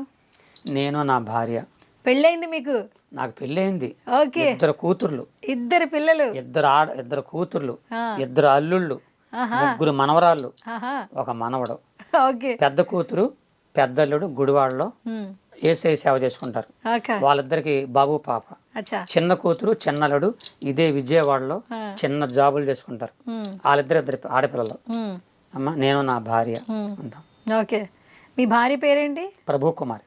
ప్రభు కుమారి అంటే పుట్టినప్పుడు ఆ పేరు పెట్టారా, మీరు మార్చేసారా? ఫస్ట్ నా పేరు మేసాల గురప్ప, ఆమె పేరు గురమ్మ. గురమ్మ పేర్లు కూడా కలిసాయి. ఆ పేర్లు తీసేసి ఇప్పుడు నా పేరు క్రిస్ దాస్, ఆమె పేరు ప్రభు కుమారి. ఓకే. ఏంటి ఎలా ఇంట్లో వాళ్ళు చూసిన పెళ్ళే కదా, అప్పట్లో ఇంట్లో వాళ్ళు చూసిన పెళ్ళిళ్ళేగా. మా నాన్న చూసిన పెళ్ళే, ఆయన మాట తప్పితే తన్నేసేవాడు, కొట్టేవాడు. మాకు ఇలాంటి లవ్ మ్యారేజ్ లేవు, కానీ ఆమె నన్ను ఇష్టపడి, మన అక్క కూతురండి, ఎవరో కాదు, అక్క కూతురు. అక్క కూతురు. ఆవిడ మిమ్మల్ని ఇష్టపడ్డారా? ఆమె నన్ను ఇష్టపడింది ముందు, తర్వాత నేను పడాల్సి వచ్చింది. ఓకే. తర్వాత మీకు నా ఫ్యామిలీని మొత్తం మీకు పరిచయం చేస్తాను. మీరు మొన్న పరిచయం చేస్తానన్నారు, ఇప్పుడు పరిచయం చేయలేదు. చేస్తాను, మిమ్మల్ని నేను గుర్తు పెట్టుకుంటాను. వాళ్ళు చాలా సంతోషపడుతున్నారు, కానీ కొన్ని జరుగుతున్న పరిస్థితులను బట్టి వాళ్ళు కొంచెం బాధపడుతున్నారమ్మా. ఏం బాధ అంటే నన్ను కొంతమంది ఎగతాళి చేయడం. ఎందుకు ఎగతాళి? ఎందుకు? ఇప్పుడు మీరు ఇలా అంటే ఈ యూట్యూబ్లో ఎన్ని వస్తున్నాయి కదా, కొంతమంది కావాలని పాస్టర్లు, అసూయపడిన పాస్టర్లు కొంతమంది నన్ను వాళ్ళు నన్ను చాలా బాధ పెట్టారమ్మా. అంటే ఎలా బాధ పెట్టమంటే? బాధ పెడతామంటే ఫస్ట్ నుంచి కూడా నేను ఒక అనాగరికుడిని, ఒక ఎస్టీ వాడిని, ఈవిడ ఒక ఎస్టీ వాడు అయి ఉండి మనకంటే స్టేజ్ల మీదకి బాగా చెప్తాడా, ఈవిడ ఎంత పాపులర్ అయిపోతాడా అని ఒక అసూయ వచ్చేసింది. యేసు ప్రభు కూడా భూమి మీదకి వచ్చిన తర్వాత ఆయన మీద అసూయ పడ్డారు, అసూయ ద్వారానే ఆయన చంపేశారు. కాబట్టి నా పరిస్థితి ఎలా ఉంటుందంటే, ఎక్కడికి వెళ్ళినా కొంతమంది ఏం చేశారంటే, నీకు ఒక మేలు చేస్తాం, నీకు మంచిగా మేలు చేస్తాం, ఈ మధ్య ఒక స్కీమ్ వచ్చింది, ఆ స్కీములో నేను చేరిస్తే నీకు చాలా డబ్బులు వస్తాయి, అడవులో కూడా నువ్వు హాస్టల్ కట్టవచ్చు, అంటే ఇల్లులు కట్టవచ్చు, చర్చిలు కట్టవచ్చు, నీకు బాగా మేలు జరుగుతుందని చెప్పి నన్ను ఏం చేశారంటే, ఒక స్కీమ్ అనమాట అది. ఆ స్కీమ్ పేరు అదేం స్కీమ్ అంటే పాస్టల్ స్కీమ్ అంటది. అది ఎలాగా, ముందు 5,000 కట్టాలి, 5,000 కడితే 10,000 ఇస్తారు, 10,000 కడితే 20,000 ఇస్తారు, 20,000 కడితే 1,00,000 ఇస్తారు. అలాగా నువ్వు ఒక్కడేవి కాదు, నువ్వు, నీ కుటుంబం, నీ బంధువులు, నీ చర్చికి వచ్చే వాళ్ళందరి చేత 200 మందిని ఈ స్కీములో చేరిస్తే నీకు అసలు నువ్వు సేవ చేయక ఇంట్లో కూర్చుంటే నీకు నెలకి 2 లక్షలు వస్తాయి నీకు, తర్వాత మీకు చర్చిలు కడతాము, ఇల్లులు కడతామని చెప్పి కొద్దిగా ప్రూఫ్లు చూపించారు నాకు. ఇదేదో బాగుందని చెప్పి తెలియక, బైబిల్లో చక్కని మాట ఉంటుంది, దురాశ దుఃఖానికి చెట్టుని మామూలుగా ఉంటుంది. దాంట్లో ఏముంటుందంటే ధనాపేక్ష సమస్త కిడులకు మూలం, నువ్వు ధనం గెలి చూడొద్దు అని ఉంటుంది. కానీ తెలియక నేను పేదవాడిని కాబట్టి ఏదో అది సహాయం చేస్తే పేదవాళ్ళని కొద్దిగా చూడొచ్చు, ఇల్లు కట్టి. ఇప్పటికీ నాకు ఇల్లు లేదు, సొంత ఇల్లు లేదండి నాకు, రెంట్ హౌసే. రెంట్ హౌస్ మరి ఇక్కడ విజయవాడలో రెంట్ హౌస్ అన్నా. అప్పుడు ఏం చేశానంటే సర్లే ఆశపడ్డాను, పెడతారంటే ఆశ కొడతాను అట్ట పడ్డాను. పెట్టి నా బంధువుల్ని ఇక్కడ గుడివాడ, ముదినేపల్లి, గురజ ఈ 3 ఊర్లు, ఈ 3 ప్రాంతాల్లో ఉన్న 200 మందిని ఈ స్కీమ్లో చేర్చాను. వాళ్ళందరూ పాపం వాళ్ళకి డబ్బులు వస్తున్నాయని చెప్పి ఆశపడి డబ్బులు కట్టారు. వాళ్ళు ఏం చేశారంటే నన్ను అడ్డుపెట్టి డబ్బులు మొత్తం 20 లక్షలు తీసుకెళ్ళిపోయారమ్మ. 20 లక్షలు వీళ్ళందరూ కడితే వాళ్ళు తీసుకెళ్ళిపోయారు. ఇది ఎప్పుడు జరిగింది? ఇది 2009-10. మరి ఇప్పుడు మీరే వాళ్ళకి బాధ్యులు కదా? నేనే బాధ్యులు చెప్తున్నానమ్మా. వాళ్ళు వెళ్ళిపోయారు. వాళ్ళు వెళ్ళిన తర్వాత నేనేమనాలి వాళ్ళతో, అమ్మా వాళ్ళు ఏదో ఇస్తానన్నారు కాబట్టి, మరి వాళ్ళు ఇస్తానన్నారు కాబట్టి మీరు నమ్మితే కట్టుకోండి, నమ్మకపోతే కట్టొద్దు, నన్ను మాత్రం అనొద్దు, మీ ఇష్టం అమ్మా అని ఆ ఒక్క మాట చేస్తే బాగుండేది. నేనేం చెప్పానంటే దానికి అంతటికి బాధ్యుడు నేనే, వాళ్ళు ఒకవేళ రాకపోతే నేనే ఇస్తానని చెప్పా. అనేసరికి వాళ్ళు డబ్బులు ఎత్తుకెళ్ళిపోయారు. ఎత్తుకెళ్ళిపోయిన తర్వాత నేను చాలా ఏడ్చాను. వీళ్ళందరూ వచ్చాయా మరి నువ్వే బాధ్యుడివి, మా డబ్బులు మాకు కట్టేయమన్నారు. 20 లక్షలు పేదవాడిని ఆ యేసు ప్రభు సేవ చేసుకుంటేనే ఆ వచ్చే కానుకలతోనే బతికేవాడు నేను. 20 లక్షలు ఎలా తేవాలని చాలా బాధేసింది. బంధువులు, చర్చికి వచ్చేవాళ్ళు, నా స్నేహితులు, వీళ్ళందరూ ఇలా చేయడం వలన, వీళ్ళందరికీ నేను అప్పులైపోవడం వలన చాలా బాధేసి ఆఖరికి నేను చనిపోతానన్న బాధ కలిగింది. అప్పుడు తండ్రి నేను క్షమించు, నేను తప్పు చేశాను, కానీ నేను చచ్చిపోతే ఒక పాస్టర్ అనేవాడు అప్పులు చేసి మాకు ఎగ్గొడు చచ్చాడని అందరూ అంటారు. కాబట్టి ఒక్కసారి నన్ను క్షమించి ఇంకెప్పుడు ఇలా చేయను, నాకు తెలియక ఇంత డబ్బులు అయిపోయినాయి, వీళ్ళందరికీ డబ్బులు కట్టేను ఆయన, ఎలా కడతావు నీ ఇష్టం చెప్పాను. ఆశ్చర్యకరుడని 7 రాత్రులు 7 పగళ్ళు ఇంట్లో కూర్చొని ఏమి తినకుండా ఉపవాసం ఉండి ఆ ప్రభు దగ్గర ఏడ్చానమ్మ, ప్రార్థన చేసుకున్నాను. చేస్తే మీరు ఎట్టగైతే నన్ను పిలిచారో అట్టాగే అనేకులు నన్ను మీటింగ్లు పిలిచారు, సభలకి పిలిస్తే నేను పాటలు పడేవాడిని, వాక్యం చెప్పేవాడిని. దేవుడు వాళ్ళకి ప్రేమించి వాళ్ళ హృదయాల్లోకి వెళ్ళిపోయి నాకు కొద్దిగా ఇస్తానన్న వాళ్ళు నేను అప్పటికి కూడా ఏనాడు కూడా ఎవరు పిలిచినా నాకు ఇంత ఇవ్వండి నేను మీ దగ్గరికి వస్తాను ఎప్పుడు కనలేదండి. అది అందరూ తెలుసు, ప్రతి ఒక్కరు తెలుసు. వాళ్ళ ప్రేమతో నాకు ఇస్తే తప్ప వాళ్ళ సంతోషంగా వాళ్ళు నవ్వుతూ ఇస్తే నేను సంతం తీసుకుంటా. ఇప్పుడు నేను కట్టుకున్న బట్టలు కానీ, నా భార్య బిడ్డలు కానీ, నా 2 కూతురికి పిల్లలైనవి అన్నీ కూడా దేవుడు ఇచ్చినాయి. నాదంటూ నా తండ్రి సంపాదన కానీ నా తాతల సంపాదన ఏది లేదు, కేవలం యేసే ఇచ్చాడు. అప్పుడు ఏడిశాను, తండ్రి నేను అప్పులే చచ్చిపోకూడదు, నీ చేవకుండా నన్ను క్షమించు, ఇంకెప్పుడు వచ్చి 4 అప్పులు కట్టమంటే ఇలాగ అనేకులు పిలిచారు నన్ను. ఆంధ్ర, తెలంగాణ, మన ఇండియాలో ఉన్నటువంటి అన్ని రాష్ట్రాల్లో, పెద్ద పెద్ద పట్టణాల్లో అలా తిరుగుతూ నేను చెప్పే వాక్యాలకి, నేను చెప్పే మాటలకి, నేను చెప్పే సాక్ష్యాలకి, పాటలకి అనేకులకు అప్పటికప్పుడు వాళ్ళకి మేలు జరిగి నేను అడగకపోయినా సరే నేను ప్రార్థన చేస్తున్న వాళ్ళకి వచ్చిన చిన్న చిన్న కాలుగుని ఇచ్చేవారు. నన్ను పిలిచిన పాస్టర్ గారులు నేను అడగకముందే వాళ్ళు ఎక్కివిచ్చేవారు. అలాగా కొంత అప్పులు తీర్చాను. తర్వాత ఒకసారి నేను బాంబే మీటింగ్కి వెళ్ళాను. అక్కడ ఒక ఆయన, మన ఆంధ్ర ఆయన అంట, మన తెలుగు ఆయన. అక్కడికి వెళ్తే పాపం పిల్లల ఆయన, అయ్యా పాస్టర్ గారు నేను ఒక స్థలం కొనుక్కున్నాను, నేను వచ్చి 20 సంవత్సరాలు అయింది, ఒక స్థలం కొనుక్కున్నాను, కానీ ఇక్కడ హిందీ వారు నేను తెలుగోడని నన్ను మోసం చేసి స్థలాన్ని కబ్జా చేసి కోర్టుకు వేశారు. ఇప్పుడు ఆ స్థలం కానీ పోతే నా బిడ్డలు చచ్చిపోతాం, మేము చచ్చిపోతాం, కాబట్టి మీరు ప్రార్థన చేసి నాకు చెప్పమన్నాడు. నేను ఆయనకు ప్రార్థన చేస్తుంటే ఇప్పుడు ఇదంతా కోర్టుకు వెళ్ళిపోయింది, రేపే లాస్ట్ అండ్ ఫైనల్ జడ్జిమెంట్, కాబట్టి ప్రార్థన చెప్పమన్నాడు. నేను అలాగ ప్రార్థన చేస్తుంటే నాకు చెప్పినట్టు, దేవుడు చెప్పినట్టు, ఆయన పక్కన ఎంతమంది ఉన్నా, అవతల పక్కన ఎంతమంది ఉన్నా ఈ అబ్బాయికి నేను న్యాయం చేస్తాను అని చెప్పి నాకు అనిపించింది. చెప్పాను నేను, బాబు నువ్వు గెలుస్తావన్నా అని ప్రేయర్ చేశారా? చేశా, ఆ మాట చెప్పాను, నువ్వు గెలుస్తావు, దేవుడు నాకు చెప్పాడని చెప్పా. వెళ్ళిపోయాడు. వెంటనే కోర్టు వారు ఆయన తీర్పిచ్చారు, ఆయన పక్షాన్ని ఇచ్చారు, ఆయనదే స్థలం అని. వచ్చి గట్టిగా వాటేసుకుని, అయ్యా నీ మేలు మర్చిపోలేనయ్యా అని చెప్పి వెంటనే ఈ మధ్య కారు కొనుక్కున్నానయ్యా, ఆ కారు తీసుకోమని చెప్పి నా కారు తాళాలు ఎత్తున్నాడు. నీ కారు వద్దు నాకేమన్నా. అంటే మీతో ప్రేయర్ చేయించుకున్న ఆయన క్రిస్టియనా, హిందువా? హిందూ అండి. హిందువు క్రిస్టియన్ నమ్మాడు.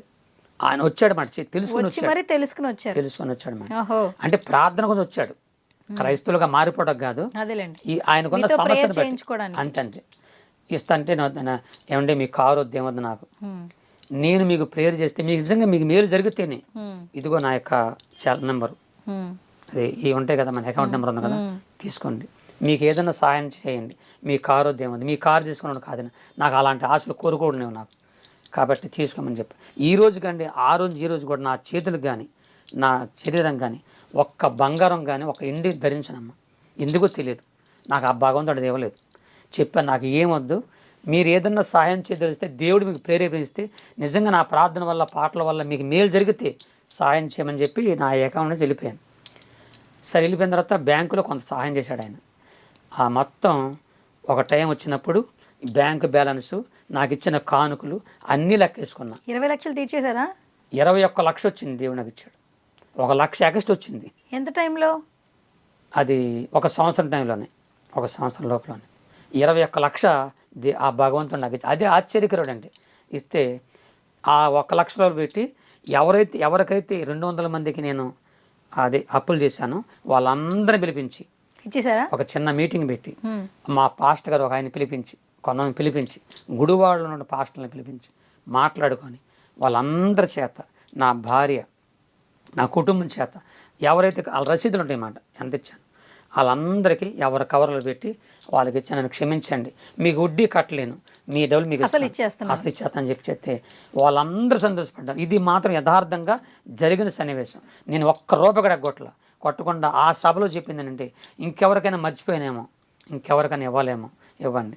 నా మనసు ఏంటంటమ్మా, నేను భూమి మీద చనిపోకముందు నేను దేవుని ఎందుకు నమ్ముకున్నానంటే ఒకరు మోసం చేయకూడదు, నా వల్ల ఒకరు మోసపోకూడదు, నా వల్ల ఒకరు ఇబ్బంది పడకూడదు, నా వల్ల నా మాటల వల్ల కానీ నా సాక్ష్యం వల్ల కానీ నా పాటల వల్ల కానీ నా ప్రార్థన వల్ల కానీ ఎవరు నష్టపోకూడదు, అందరూ బాగుండాలి. ఎవరైనా నష్టపోతే ఆ నష్టపరిహారం ఇస్తానని చెప్పి మన సుమన్ టీవీ తరపున చెప్పుకుంటున్నాను. ఓకే, మనస్ఫూర్తి చెప్తున్నా. నేను ఎవరిని ద్రోహం ఇప్పటికి ఈ రోజుకి ఒక మతాన్ని కానీ ఒక వ్యక్తిని కానీ ఒక కుటుంబాన్ని కానీ ఒక మతాన్ని కానీ ఒక కులాన్ని కానీ ఒక దేవతా దేవుళ్ళు కానీ తర్వాత ఇంకా ఒక పాస్టర్ని కానీ నా తోటి పాస్టర్ని కానీ ఎవరిని కానీ వాళ్ళ గురించి నాకు చెడు తెలిసినా సరే ఎవరిని నా నోటి నుంచి ద్వేషించలేదు దూషించలేదు. కారణం అందరూ ఆ దేవుడు సృష్టించిన పిల్లలు మనం. నేను ఏ సభకి వెళ్ళానమ్మా ఆ సభలో నాకు మైహోగా నేను చెప్పే మాట తెలిసానమ్మా, మన స్వమందని చెప్తున్నాను, ఇక్కడ ఉన్నటువంటి హిందూ సహోదరులందరినీ ఆ యేసయ్య దీవించాలి, ముస్లిం సహోదరుల్ని ఆ ప్రభు దీవించాలి, క్రైస్తవ సహోదరుని ప్రభు, జాతి కుల మత వర్గం భేదకుండా అందరినీ ఆ ప్రభు దీవించాలని ముందు చెప్పే మాట అది. నేను చెప్పి అందరి కోసం ప్రాణం చేసేవాడిని. ఇప్పుడు కూడా నేను చెప్పుకుంటున్నా, నేను చెప్పింది యేసు ప్రభు నాకు చేసిన మేలు చెప్పాను తప్ప నేను ఏ మతాన్ని మీరు మారండి మత మార్పిడి కోసం మాత్రం ఈ మాట చెప్పలేదండి. నాకు ఎందుకంటే మరి మన సుమన్ టీవీ తరపున అనేక మీడియా వారు చాలామంది అడుగుతున్న ప్రశ్నలు ఏంటంటే ఇది మతం కాదు, నేను మతం గురించి చెప్పలేదు, మీరు మారమని చెప్పట్లేదు, మీరు మతంలో ఎవరైనా మతం మార్పిడి చేస్తా వచ్చి మీరు మతం మారొద్దు. ఎందుకని తెలుసా, నా దేవుడు నాకు చెప్పింది అంటే యెహోవా ఉత్తముడు రుచి నేను తెలుసుకున్నాను. మీరు ప్రశ్న తెలుసా ఇది ఎలా జరిగింది, ఒక విషయం ఎలా మారాడు, మేము నమ్మాలన్నారు. మనుషులు నమ్మక్కర్లేదు, దేవుడే నాకు చేసిన మేలు ఆయన నమ్మితే చాలు.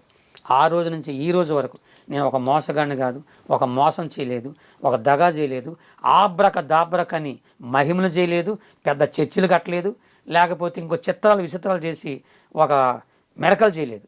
అసలు అలాంటి మాటలు నాకు రావు. నా దేవుడు నాకు చేసినవి మాత్రమే నేను చెప్పుకుంటున్నాను తప్ప చెప్పుకుంటున్నాను రెండమ్మని మీరు చెప్పండి అమ్మ. గురవయ్య గారు, మీ లైఫ్ అలా కొనసాగుతుంది.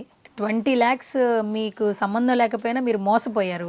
ఆ మోసపోయిన అమౌంట్ని కూడా ఎవరు మీ గురించి తప్పుగా అనుకోకూడదని వాళ్ళకి ఇచ్చేశారు.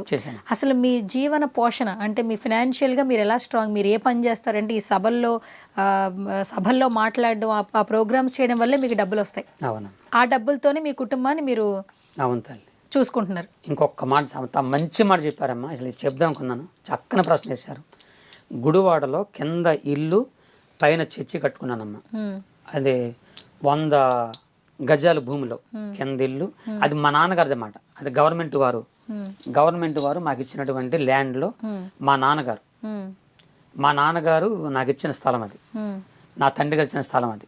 ఆ స్థలంలో చిన్న కింద ఇల్లు పైన చర్చి కట్టుకున్నాను. ఈ మధ్య రోడ్లు ఎలాబడి చేశారన్నమాట. హైవే పడింది, చర్చి ఇల్లు కూడా తీసేశారు.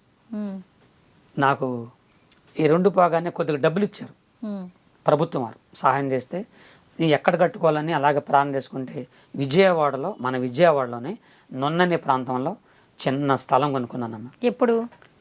ఒక 2 సంవత్సరాల క్రితం చిన్న స్థలం కొనుక్కున్నాను, అక్కడ ఉంది.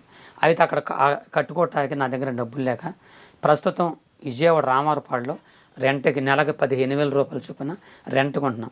15,000 రెంట్ విజయవాడలో? చాలా పెద్ద అమౌంట్. అంటే డబుల్ బెడ్రూమా సింగిల్ రూమా? Double bedroom. డబుల్ బెడ్రూమ్ లో అంటే మొత్తాన్ని కలుపుకమ్మ, ఇది రెంట్ కరెంట్ మెయింటెనెన్స్ మొత్తం కలుపుకొని 15,000 నెలకు కట్టుకోవాలి. అయితే నాకు చర్చి లేదు, ఇప్పటికి చర్చి లేదు, నాకు చర్చి లేదు, నాకు ఏ ఆదాయం లేదు. మీకు ఆస్తులు ఏమైనా ఉన్నాయా? అంటే ఒక స్థలాలు కానీ పొలాలు కానీ బంగారం కానీ ఏమైనా ప్రాపర్టీస్ ఉన్నాయా? నాకు ఏమీ లేవు. అది అందరూ తెలిసిన విషయమే. మరి 2 పిల్లలకి ఎలా పెళ్లిళ్ళు చేశారు? ఈ సభల్లో ఇలాగ నేను మీటింగ్లకు వచ్చినప్పుడు నన్ను పిలిచి అయ్యగారులు, మీలాంటి తల్లులు ప్రేమించి ఇచ్చే చిన్న కానుకలే, ఆ కానుకలతోనే నా దేవుడు, నేను చాలా జాగ్రత్తగా, నేను చాలా ఏదో అంటారు పిసినారు అంటారు కదా, నేను వెళ్ళిన వచ్చిన ప్రతి కానుక కూడా చాలా జాగ్రత్త దాచుకుంటాను, వ్యర్థంగా ఖర్చు పెట్టను. నాకు ఎలాంటి చెడు అలవాట్లు లేవు, వ్యర్థంగా ఖర్చు పెట్టను.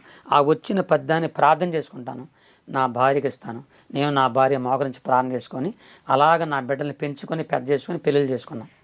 పెళ్ళిళ్ళు చేశారు కదా, కట్నాలు ఇచ్చారా మీరు? ఇచ్చానండి. ఇచ్చారు.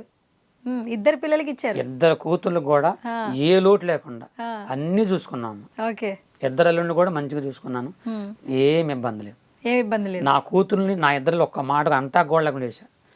ఎందుకు మీరు నీ తండ్రి నుంచి ఎందుకు అంతా గోడలేదు, అది అందరూ తెలుసు.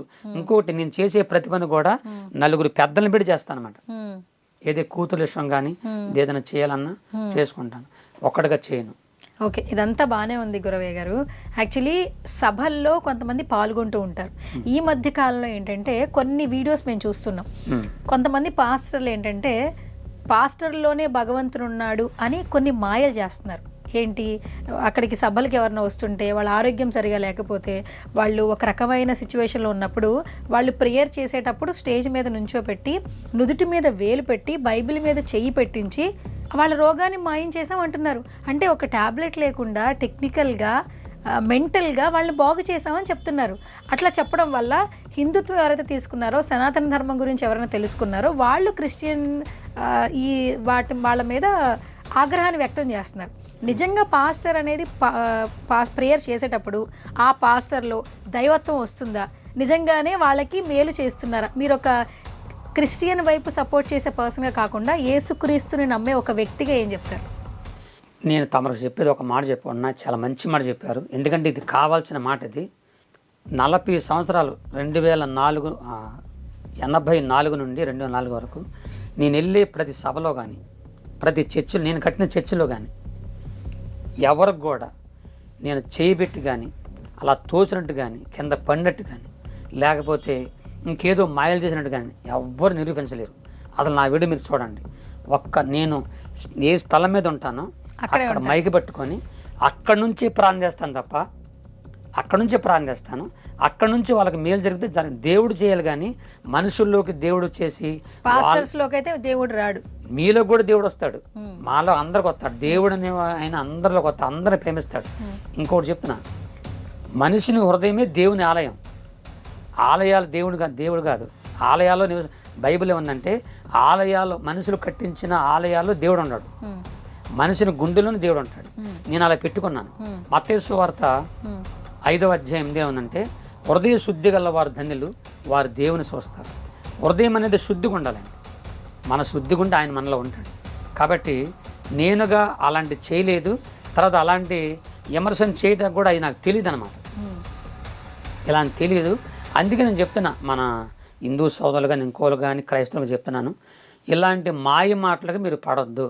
గురవయ్య గారు ఒక మంచి క్లారిటీ ఇచ్చారు నిజంగా. అంటే ఎవరైతే క్రిస్టియన్స్ గురించి హిందువుల గురించి మాట్లాడే వాళ్ళకైతే ఒక మంచి క్లారిటీ ఇచ్చారు. ఓకే, సో ఇప్పుడు ఏంటి, కేవలం సభలైనా ఎక్కడెక్కడ తిరుగుతుంటారు మీరు? నన్ను ఎవరు పిలిచినా వెళ్తానమ్మా. ఎవరు పిలిచిన సభల్లోకి వెళ్ళి వాక్యం చెప్తాను, సాక్ష్యం చెప్తాను, నా సాక్ష్యం చెప్తాను, వాక్యం చెప్తాను. ఎందుకంటే నేను నమ్ముకున్న నా దేవుడు నాకు ఎంత మేలు చేశాడని చెప్పి నేను ఈ మన కోయి భాషల పాటలే కాకుండా తెలుగులో కూడా పాడాను, రాశాను పాటలు. అది ఒకటి మొత్తం కదలే, జస్ట్ నా జీవితానికి సంబంధించింది. పాడండి. నిలువెల్ల ఘోరపు విషమేనయ్యా, మనిషిగా పుట్టిన సర్పనయ్యా, పాపము కడిగాబులే విషము విరిచాబులే, నన్ను మనిషిగా ఇలా నీవు నిలిపావులే, క్రీస్తు దాసుగా పేరు పెట్టి పిలిచావులే, ప్రభువా కాచితివి ఇంత కాలం, కాచితివి ఇంత కాలం, సావైన బ్రతుకైన నీ కొరకే దేవా, నీ సాక్షిగా నేను జీవింతునయ్యా. ఓకే, సో ఈ పాటలన్నీ మీరే రాసుకుంటారు? నేనే రాసుకొని నేనే పాడుకుంటానమ్మా. ఎవరి పాటలో నేను రాయను. ఓకే, అయితే ఫస్ట్ నుంచి ఇప్పటి వరకు నేను చచ్చిపోయే వరకు ఆయన సేవ చేయాలని నేను నిర్ణయించుకున్నాను. అలాగే ఎవరు పిలిచినా, ఎక్కడికి పిలిచినా వెళ్ళి ఒంటరిగా నా వెనక బాక్సర్లు కానీ బాడీ గార్డులుగా నాకు ఎవరు ఉండరు. ఎందుకంటే నేను బతకడమే కష్టం, వాళ్ళనేం పెంచను నేను, ఎవ్వరు రారు. నా దేవుడు నాకు చెప్పాడు ఒక మాట, నీతో నేను ఉన్నాను, నిన్ను ఎడవను ఎడబాయని అన్నాడు. అంత గొప్ప దేవుడు నా పక్షాన ఉండగా ఒంటరి ఇప్పుడు మీదే ఒకడిని వచ్చాను నేను, మన స్టూడియోకి ఒకడిని వచ్చా, నా వెనక ఎవరిద్దం గురాల, నా భార్య పిల్లలు ప్రార్థన చేసి జాగ్రత్త నాయన జాగ్రత్త అని పంపించారు, అంతే వచ్చేసాను అంతే. కాబట్టి ఒక్కడే వెళ్తాను, ఒక్కడనే వస్తాను. నా దేవుడు 40 ఏళ్ళుగా నన్ను కాపాడుతున్నాడు, ఇక ముందు కూడా కాపాడుతా. కారణం అంటే పుట్టగానే అమ్మ చచ్చిపోయిందమ్మ, అమ్మ తెలియదు నాకు, కన్న తల్లి ప్రేమ తెలియదు, మధ్యలో నాన్న చచ్చిపోయాడు. అమ్మ నాన్న లేని అనాథని నేను. అమ్మ నాన్న లేకపోతే ఆ బాధ ఏంటో అనిపించినోడు నేను. అమ్మ నాన్న ఉంటే వాళ్ళ విలువ పిల్లలకు తెలియదు, కానీ ఈరోజు అమ్మ నాన్న లేకపోతే వాళ్ళ బాధ ఏంటో ఆ కష్టం ఏంటో అనిపించినోడు నేను. కన్న తల్లిదండ్రులు లేక వాళ్ళ ప్రేమ లేక పెరిగినోడిని. ఆ రోజు నుంచి ఈ రోజుకి కన్న తండ్రి కంటే కన్న తల్లి కంటే నా దేవుడే నా చేయబట్టుకొని ఆ రోజు నుంచి ఈ రోజు నడిపిస్తూ ఉన్నాడు. ఈ రోజున నాకు సొంత ఇల్లు కూడా లేదు, స్థలం అందగా ఇల్లు లేదు. ఇల్లు కట్టుకోవటానికి, నా కుటుంబాన్ని పోషించుకోవటానికి దేవుడే ఏ దిక్కుని రప్పిస్తాడో, ఏ హృదయంగా ఆయన పరలోక బ్యాంకులు ఇప్పి ఆయనే నన్ను ప్రతిరోజు పోషిస్తున్నాడు, ఆదరిస్తున్నాడమ్మ. సభలకు వెళ్తుంటారు కదా అమ్మ, అంటే ఎన్ని గంటలు మీరు స్టేజ్ మీద ఉంటారు? ఎన్ని గంటలు వాక్యాలు చెప్తారు మీరు? నేనమ్మా 2 గంటల పైన ఉంటుంది. 2 గంటల పైన కంటిన్యూగా చెప్తుంటారు. అంటే మినిమం మీకు మామూలుగా పర్ సపోజ్ ఎంత అమౌంట్ వస్తుంది? ఒక సభకి వెళ్ళి ఒక 2 గంటల సేపు అక్కడ అందరితో మాట్లాడిన తర్వాత మీకు వచ్చే అమౌంట్ ఎంత? తమరికి ముందే చెప్పాను, ఈ వీడియో రూపంగా అందరూ చెప్పుకుంటున్నాను. అందరూ తెలుసు, 40 ఏళ్ళగా అనేక దైవజనులు సార్లు పిలిచారు. నా నోటితో ఏనాడు కూడా ఇప్పటికీ నాకు ఎంత ఇవ్వండి అని అడగలేదు. నేను రాగా నన్ను చూసి, నా స్థితిని చూసి, నా పరిసరం చూసి, నన్ను ప్రేమించి మీరు ఎంతో సహాయం చేశారు. మీ సహాయానికి, మీ ప్రేమకు నేను ఎప్పుడు మర్చిపోలేను. ఇప్పటికి కూడా అనేకులు ప్రేమించి మీ తోసిన చెంచిన కానుకలు పంపించి నన్ను, నా కుటుంబాన్ని పోషిస్తున్నారు. మిమ్మల్ని మర్చిపోలేను. ఓకే, రీసెంట్గా పల్సర్ బైక్ రమణ గారి దగ్గర ఒక సాంగ్ పాడారు, ఆయన యూట్యూబ్ ఛానల్లో రిలీజ్ చేశారు. ఆయన ఎలా అప్రోచ్ అయ్యారు మిమ్మల్ని? ఇలాగే తమ టీవీల ద్వారా నన్ను, మన రాజేష్ గారు వాళ్ళు ఫ్రెండ్స్ మాట ఇచ్చిన తర్వాత వాళ్ళు నాకు ఫోన్ చేశారండి, నా పాట పాడమన్నా పాడతానన్న అంటే తీసుకెళ్లారు. చక్కగా చాలా ప్రేమగా చూసుకున్నాడు ఆయన. రాను పోను ఖర్చులు ఇచ్చి చాలా ప్రేమగా ఇచ్చి మంచి మనీ కూడా ఇచ్చాడు. మంచి మనీ ఇచ్చారు. ఎంత మనీ ఇచ్చారని చెప్పొచ్చు? ఒక 10,000 రూపాయలు ఇచ్చారు. 10,000 రూపాయలు ఇచ్చారు పాట పాడినందుకు? అవునమ్మా. చూసుకున్నారా ఆయన యూట్యూబ్ లో? చాలా బాగా వెళ్ళింది మీరు పాడిన పాట. చూడలేదమ్మా నేను. చూడలేదు అంటే యూట్యూబ్ ఎక్కువగా చూడరు. ఓకే, ఫోన్ మామూలుగా వాడడం వచ్చి వాడతారు. మీ వీడియోస్ కనిపిస్తూ ఉంటాయి మీకు, మీరు చూస్తున్నప్పుడు? కనిపిస్తాయమ్మా, కనిపిస్తూ ఉంటాయి. నన్ను తిట్టేవాళ్ళు కనబడతారు. నన్ను ఎక్కువ తిట్టేవాళ్ళు, అసూయపరులు కనబడతారు, కొంతమంది కనబడుతుంటారు. అవి చూసి నవ్వుకుంటాను నేను. నన్ను తిట్టేవాళ్ళని చూసి ఇప్పటికి నవ్వుకుంటా. ఎందుకంటే నా దేవుడు చెప్పింది అదే. మత్తయి సువార్త 5:11లో నా నిమిత్తం జనులు మిమ్మల్ని నిందించి హింసించి మీ మీద అబద్ధంగా చెడ్డ మాటలు పలికినప్పుడు మీ పేరు చెడ్డదని, మీరు మంచోడు కాదని అబద్ధాలు చెప్పి మిమ్మల్ని నిందించినప్పుడు మీరు సంతోషించి గంతులేమన్నాడు. అందుకనే వాళ్ళు తిడుతుంటే గంతులెత్తా నేను. కారణం, నన్ను తిట్టినందుకు వాళ్ళకు డబ్బులు వస్తాయి పాపం, కనీసం దానికోసం వాళ్ళు బతుకుతారుగా. ఓకే, ₹1 వాళ్ళకి వచ్చింది, కానీ నన్ను తిట్టినందుకు డబ్బులు వస్తాయంటే కదమ్మా. అవును, నాకు తెలియదు, ఈ మధ్య తెలిసింది నాకు. యూట్యూబ్లో నన్ను తిడితే వాళ్ళకి డబ్బులు వస్తాయంట. దానికోసం బతకండి అయ్యా, తిట్టండి. ఓకే, అయితే ఈ కోయ్ కోయ్ అనే సాంగ్తో మంచిగా ట్రెండింగ్లోకి వెళ్ళిపోయారు కదా. చాలా పాటలు పాడారు, కానీ ఈ పాట వల్ల చాలా బాగా వైరల్ అయ్యారు. మీరు మాలాంటి ఎంతోమంది ఇంటర్వ్యూలు చేస్తూ ఉన్నారు కదా. ఆ కోయ్ కోయ్ అనే పదం ఎక్కడి నుంచి స్టార్ట్ అయింది మీకు? అదే మా నాన్నగారు, మా బంధువులు ఇలాగా, మా నాన్నగారు పోయిన ఈ భాషని ఎవరు తీసుకొస్తారు పైకి? ఎవరన్నా మాట్లాడుకుంటారా? ఏ నాటికైనా అంతరించిపోయి ఈ భాష, దీన్ని ఎవరు పైకి తీసుకొస్తారని మా నాన్న మా పెద్దలతో మాట్లాడి చూసా. ఒకసారి కాదు, చాలాసార్లు చూసా. బాధపడేవాళ్ళు. ఇది నిజంగా వాస్తవానికి అంతరించిపోయే భాష ఇది. ఎవరు పైగా ఈరోజు కొన్ని భాషలకు కూడా లిపి లేదండి, లిపి లేదు. కాబట్టి నాకు అప్పుడు అనిపించింది, ఎలాగంటే ఈ భాషని నేను పైకి తీసుకురావాలి, దీన్ని అందరితో పనికించాలి అనిపించేది నాకు మనసులో. కానీ ఎవరు పలుకుతారు? నేను వచ్చి, అమ్మ సువర్ణ గారు ఒకసారి కోయి గారు అంటారా, నన్ను పిచ్చగొట్టు కొడతారు, ఎందుకనాలని. అందుకని చెప్పి అప్పుడు నేను దేవునికి ప్రార్థన చేసుకున్నా, దేవుడా ఈ భాషని ఎలాగైనా పైకి తీసుకురావాలి అని చెప్పి ఆ దేవునిలో కలుపుకొని ఈ పాట రాశాను అనమాట. చెప్పాను కింద కూడా మా ఆడవాళ్ళు కొంతమంది డ్యాన్స్ చేస్తూ రే రేలా రే రేలా రేలా అంటుండే వెంటనే దాన్ని నేను ట్యూన్ చేసుకొని ఇక అలాగ మొత్తం రాసేసుకొని ఇక సభల్లోకి వచ్చి ఇక ప్రార్థన ప్రారంభించాను అనమాట. ఒకసారి పాడండి మా కోసం. కుర్రోయ్ మీకు అర్థమైన అర్థం కాకపోయినా భక్తులారా, కోయారే కోయ్ కోయ్ కోయా బామారి సందమామా, కోయ్ కోయ్ కోయ్ కోయ్ ఐజలక హైజక ఐజలక హైజక ఐజలక హైజక డింగర డింగర డింగర డింగర హోయ్ రే రేలా రే రేలా రేలా రే రేలా రే రేలా రేలా రేలా రేలా రే లీలా రేలా రేలా రే లీలా రేలా రేలా రే లీలా కోయారే కోయ్ కోయ్ కోయా బామారి సందమామా, నెట్ల దేకమో జాంజగు యేసు నెట్ల దేకమో, మసిరిగాలు మంకరగాలు పింకురిగాలు జాంజగండ్రో, మస్కోట్లు మంకాళ్ళు పింకుళ్ళు జాంజగండ్రో. రండి రండియా, మసిరిగాలు మంకరగాలు పింగరిగాలు భార్య భర్త పిల్లలు అందరూ సంతోషంగా రండి. ఎక్కడికి రావాలి? మీ బాధలు మీ కష్టాలు. ఈ రోజండి మనిషికి లేనిదే సమాధానం సంతోషం ఇళ్ళలు లేవు. అసలు ఈ పాట మొత్తానికి అర్థమైందంటే అందరూ ఎల్లప్పుడూ సంతోషంగా ఉండండి, అందరూ హ్యాపీగా ఉండండి, డ్యాన్స్ చేయండి, మీరు దిగులు పడొద్దు. ఇప్పుడు నేను ఇలాగున్నాను, కొంతమంది నన్ను కావాలని తిడుతున్నారు. వాళ్ళు తిట్టినప్పుడు వామ్మో వీళ్ళు నన్ను తిట్టారు అని ఏడిసాను అనుకోండి, ఏడిసి సువర్ణ గారు వాళ్ళని తిట్టారు నేను రాను అన్నానంటే రాగలనా? రాలేరు. అందుకని చెప్పి నేను సంతోషిస్తానమాట, ఆనందించాలి, వాళ్ళు తిట్టినది సంతోషించాలి. ఈ రోజున భూమి మీదమ్మ భగవంతుడు దేవుడు ఆకాశ పక్షుల్ని, భూమి మీద జంతువుల్ని, నీటిలో ఉన్న అడవినమ్మ జలసరాలు, వాటికి దేవుడు నవ్వు పెట్టల, నవ్వమని చెప్పల, వాటి మనిషికి ఒక్కడికే పెట్టారు. ఈ నవ్వునియా ముందు మనం ఉండం. మనుషులు ఉంటారా? ఆయన నవ్వుకుంటూ వచ్చిందనుకో, మన కుక్క నవ్విందనుకో మనం ఉండం. కానీ మనిషికి మాత్రం దేవుడు నవ్విచ్చాడు. ఆ మనసులో ఉన్న నవ్వుని సాతనుడు అనేవాడు తీసేస్తున్నాడు అన్నమాట. భార్యాభర్తల మధ్య కానీ గొడవలు కానీ కుటుంబాల గొడవలు కానీ తీసేస్తున్నాడు. అందుకని ఆ మనసులో ఉన్నటువంటి బాధను తొలగించడం కొరకే దేవుడు మీరు నవ్వండి, సంతోషించండి, ఆయన దగ్గరికి వస్తే నవ్వుతారు అని చెప్పి దీనికి అర్థం. ఓకే, అంటే నవ్వండి అని చెప్పి నవ్వించడం కోసం మీరు చేసిన ఒక ప్రయోగం సోషల్ మీడియాని షేక్ చేసేసింది.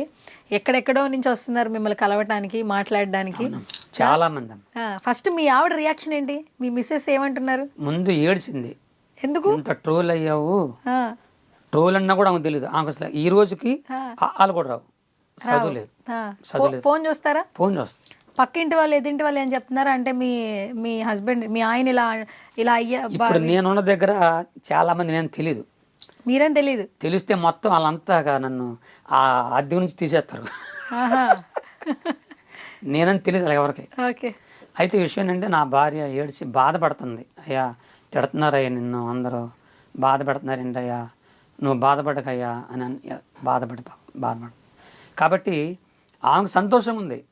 తన భర్త ఏ భర్త అయినా పైగా రావడమే భార్యలు, ఆడవాళ్ళ లెక్క భార్య లెక్క ప్రేమ. తన భర్త పైకి వస్తుంది నమ్మకం సంతోషం కదమ్మా, సంతోషమే. కానీ కొంతమంది కావాలని నన్ను తిడుతుంటే ఆమెకు బాధపడుతుంది. ఓకే, దానికి కోయి కోయి కోడిని కోయి అంటూ సోషల్ మీడియాని కోడిని కోయి అనే మాట ఎందుకు వస్తుందంటమ్మా, అసలు అది వచ్చేది కాదు. దీనికి కొంతమంది కామెంట్లు చాలా వాళ్ళకి తెలియక. నేను ఒకసారి ఒక ఊరు మీటింగ్ వెళ్ళేటప్పుడు అడిగారు, ఏమంటే పాస్టర్ గారు మా ఇంటికి వస్తున్నారు కదా, మీకు ఏం కూర కావాలో కోరుకోమన్నారు, మీ ఇష్టం ఉండేది పెట్టమన్న పార్లో చెప్పమన్నారు. నాకు నాటుకోడి అంటే కొద్దిగా ఇష్టం అండి, వండండి అన్న. సరే అని చెప్పి వాళ్ళు, నేను ఇష్టపడి అడిగానని ఆ ఊరంతా ఎతికినా దొరకలేదు. దొరకపోయేసరికి నేనే వచ్చేస్తున్నాను.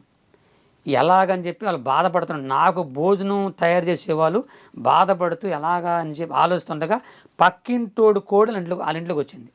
కోసారా? వస్తే ఆరుగా చెప్పకుండా ఈ కోడిని కోసారు. అయ్యయ్యో, నా కోసం కోడిని కొట్టి కోసేశారు, దొంగ కోడిని పట్టుకొని. అక్కడి నుంచి వచ్చిందా ఇది? అప్పుడు వాళ్ళు, నేను వచ్చరికి రాత్రి సాయంత్రం 6 అయిందమ్మా. నాకు ఎక్కడికి వెళ్ళినా ముందు భోజనం చేసి నేను స్టేజ్ మీద వెళ్తాను అన్నమాట. ఎందుకంటే పెద్దోడిని కదా, మధ్యలో కళ్ళు తిరుగుతాయని వాళ్ళు ముందు పెడతారు. నేను స్టేజ్ మిద్ది మీద ఉన్నా, వాళ్ళు మిద్ది మీద కూర తీసుకొచ్చారు, మంచిగా ఉండరు, నాటుకోడి పులుసు ఉండరు, మంచిగా తింటున్నా. నేను తింటుంటే కోడిపోయిన పక్కింటూ తిట్టుకుంటున్నారు, గట్టిగా తిట్టుకుంటున్నారు. నా కోడి ఎత్తుకెళ్ళినోడు సావా, నా కోడి తిన్నోడు పైనుంచి పైన పోవాలి అని తిట్టుకుంటున్నారు. ఆయన మాటలు నాకు వినపడుతున్నాయి కానీ నన్ను అనుకోవట్లా, నాకేం తెలుసు. ఈ లోపల ఆ పాస్టర్ అమ్మ వచ్చి, గురప్ప గారు, అయ్యా గురప్ప అయ్యా, ఆమె తిట్టేది ఎవరని తెలుసు అంది. మిమ్మల్ని అంటే నాకెందుకమ్మా ఆమె సంగతి అన్న.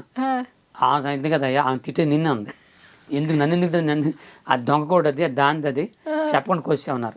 ఏమండి అతిథులకి ఎవరైనా దొంగోళ్ళు పెడతారా అని చెప్తే, అసలు ఆ ఇంటికల్లా ముసలు నా సభకు వచ్చాడు. ఆయన కోడిపోయిన బాధలు ఆయన ఉన్నాడు, ఎదురుకొచ్చున్నాడు. నేను మధ్యలో కోయి అంటున్నా ఉన్నా.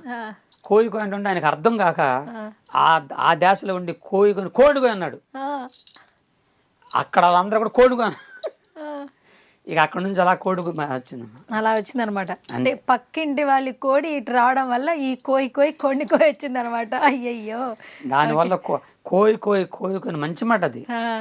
కోడిని అనేది కొద్దిగా అన్న, దాన్ని నువ్వు పాస్టర్ అయ్యండి ఎగతాలు చేస్తావా, ఏలాకోలు చేస్తావా, కొంతమంది తెలియకేదో మాట్లాడినారు. మీరు సరదా కోసమే కదా చేసి? నేను సరదాగా చేశాను తప్ప దీనివల్ల ఎవరన్నా అవమానించబడ్డానా, ఏ మతాన్ని, ఏ కులాన్ని, ఏ వర్గాన్ని అవమానించబడ్డా? నేను అవమానించలేదు. నేను నాదేది నువ్వు పాడుకున్నా. పాపం వాళ్ళకి బాధ ఏంటో వాళ్ళ బాధలు పడిపోతున్నారు ముందు. Okay, done. గురవయ్య గారు, మీరు కోడిని కోయి విన్నాను, మీరు సభల్లో మాట్లాడేటప్పుడు విన్నాను. నాకు ఇప్పుడు మీతో ఒక 2 పాటలు పాడించుకోవాలండి. సినిమా పాటలు ఏమైనా గుర్తున్నాయా? అంటే మీరు ఎంగేజ్లో ఉన్నప్పుడు చూసిన సినిమాలు కావచ్చు, మీకు ఎప్పటికీ all the time favourite cinema ఏమైనా ఉందా? సినిమాలు ఎక్కువ చూడలేదు కానీ ఒక పాట అంటే భలే ఇష్టం నాకు. ఏంటి ఆ పాట? ఒకే కులం ఒకే మతం అందరూ ఒకటే, కాపాడే దేవుడొక్కడే, అందులకే ఆయనని పూజించాలి అనే పాట పడుతున్నాను. ఓకే, సినిమా పాటలు ఏమైనా వచ్చా? అంటే నాకు ఏంటంటే ఇలా మీరు సభల్లో మాట్లాడే మాటలు గురవయ్యే కాకుండా, కోయి పాట పాడే గురవయ్యే కాకుండా, సో మా సుమన్ టీవీ నుంచి మిమ్మల్ని కొత్తగా చూడాలని మాకు. సినిమా పాటలు ఏదైనా ఒక పాటనా పాడండి. సినిమా పాటలు నాకు రావుగా. 2 లైన్లనే గుర్తు. ఎప్పుడు మీరు చిన్నప్పటి నుంచి ఒక్క పాట కూడా మీకు గుర్తు? ఎన్నో మెలడీస్ ఉన్నాయి, ఎన్నో మాస్ పాటలు ఉన్నాయి, పోనీ అవి పాడకపోయినా ఒక మంచి మెలడీ పాడండి. లేదమ్మా, సినిమా పాటలు పాడలేదు. ఇన్ని సంవత్సరాలు మీరు ఎప్పుడు సినిమా పాటలు వినలేదా? విన్నాను కానీ నేను నా హృదయం మనసులో పెట్టుకోవాలి. పోనీ ట్యూన్ అయినా గుర్తుందా? మీ తాళంతో ట్యూన్ అన్న వేయండి, పాడద్దు కానీ. మీరు ఎలాగైనా ఒక పాట ఎలాగైనా ట్యూన్ చేయాల్సిందే సినిమాకి సంబంధించి. లేదమ్మా, మీకు ఇంతగా చెప్తారమ్మా. అంటే మీరు ఇది మొత్తం క్రైస్తవుకి సంబంధించిన పాటలే పాడతారు. నా హృదయం నిండిపోయింది అనమాట, ఇంకా వేరే అంతే నాకు రావట్లేదు. మీరే రావట్లేదు. ఓకే, సరే. ఇంకా మిమ్మల్ని నేను ఇబ్బంది పెట్టిన కానీ ట్రై చేశాను కానీ ఏం పర్లేదు. సో ఫైనల్గా ఒకసారి మీ తాళంతో కోయి సాంగ్ పాడండి. రే రే లా రే రే లా రే లా రే రే లా రే రే లా రే లా రే లా రే లా రే లే లా రే లా రే లా రే లే లా రే లా రే లా రే లే లా కోయా రే కోయి కోయా బామారే సంద మామ కోయి కోడిని కోయి బండి బంధూరే భయ బండి బంధూరే గుడిని జమారే భయ భజన జమారే బండి బంధూరే భయ బండి బంధూరే గుడిని జమారే భయ భజన జమారే నెట్లయో నెట్లయో దోకన జమారే నెట్లయో నెట్లయో దోకన జమారే ఆ బండి బంధూరే భయ బండి బంధూరే గుడిని జమారే భయ భజన జమారే చప్పట్లు కొట్టండి మీరు చప్పట్లు కొట్టండి ఏజుకు చప్పట్లు కొట్టండి మీరు ప్రభుని స్తుతించండి నెట్ల దేహము జాంజగు యేసు నెట్ల దేహము మసిరిగాలు మంకరగాలు పింగిరిగాలు జాంజగండ్రో మస్కోట్లు మంకాళ్ళు పింకుళ్ళు జాంజగండ్రో కుర్రో కుర్రు.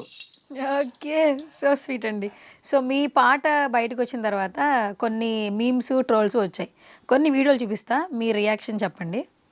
రాత్రి ఒక మీటింగ్ వెళ్తే ఆ పురుగులు వచ్చి నా నోట్లోకి వెళ్ళి 2 పురుగులు. నేను వాటిని బతిమలాడాను, బయటికి రండి రండి అన్న. మేము రాము అన్నాయి. కోపం తట్టుకోలేక మింగేశానటిని. అందుకని కొద్దిగా దగ్గు వస్తుంది, మీరేం బాధపడకండి. మరి ఈ సమయంలో నా జీవితంలో చాలా పాటలు రాశాను. 89లో ఒక పాట రాశాను, నా జీవితంలో ఫస్ట్ పాట అది. ఆ పాట పాడాలనుకుంటున్నాను. మీ అందరికి పాటల సీట్లు ఇచ్చానండి, అది 2వ పాట అది. ఆ పాట నేను పాడతాను. అమ్మా, ఒకప్పుడు నేను పాటలు పాడితే గాడిదలు కుక్కలు పందులు కూడా పరిగెత్తాయి, అలా ఉండేది నా స్వరం. ఎందుకంటే నాకు తెలుగు కూడా అంత స్పష్టంగా రాదు. అడుగు మనిషిని ఒకప్పుడు నాకు లబా దెబా దెబ లబా అనే భాషలు వచ్చు, అడుగు భాషలు వచ్చు. తెలుగు కూడా అంత స్పష్టంగా రాదు. ఈ మధ్య దేవుడు నాకు ఇచ్చిన తెలుగుది, ఆ వచ్చిన తెలుగుతో మాట్లాడుతున్నాను, అర్థం చేసుకోండి. నిజంగా మీకు దగ్గు మామూలుగా వచ్చింది కదా? ఆ దగ్గును కవర్ చేసి దోమలు మింగేశానని చెప్పారు కదా? లేదు లేదు, అది జరిగింది. నిజమా? మింగేశారా? మరి ఏం చేయను, అది మామూలు దగ్గు కాదు అది. అప్పటికే ఆ వీడియో తీయక ముందే అరగంట నుంచి దగ్గుతూనే ఉన్నా. దగ్గుతున్నారు, ఓకే సరే. అప్పుడు వేడి నీళ్ళు ఇచ్చారన్నమాట కొద్దిగా. నాకు డ్రైవింగ్ లైసెన్స్ లేదు. లైసెన్స్ లేకుండా బండి ఎలా తోలుతున్నావా? కొయ్యవయ్యా. ఎక్కడ కొయ్యాలి? చేతిలో కొయ్యవయ్యా. త్వరగా కొయ్యవయ్యా. కోయారే కోయ్ కోయ్ కోయా బామారి సందమా కోయ్ కోయ్. దాంట్లో కూడా పెట్టారు తీసుకెళ్ళి. రజనీకాంత్ గారి ఫిలిం బా కోయ్ కోయ్ కోయ్. ఎట్లా అనిపిస్తుంది? ఇది సినిమాలు చూడరు కదా మీరు. రజనీకాంత్ గారి గురించి తెలుసా? ఎంత పెద్ద స్టారో తెలుసా? తలైవా అని పిలుస్తారు. సో ఆయన ఫిలింలో ఒక మీమ్ ఇలా రెడీ చేశారు, మీ పాటతో ఫన్నీగా క్రియేట్ చేశారు. ఏం చెప్తారు? చాలా సంతోషపడుతున్నాను, చాలా సంతోషపడుతున్నారు. అలాంటి మహానుభావులు పక్కన నా పాట ఉండమంటే ఎంత సంతోషం. ఓకే, ఇంకోటి చూపిస్తా.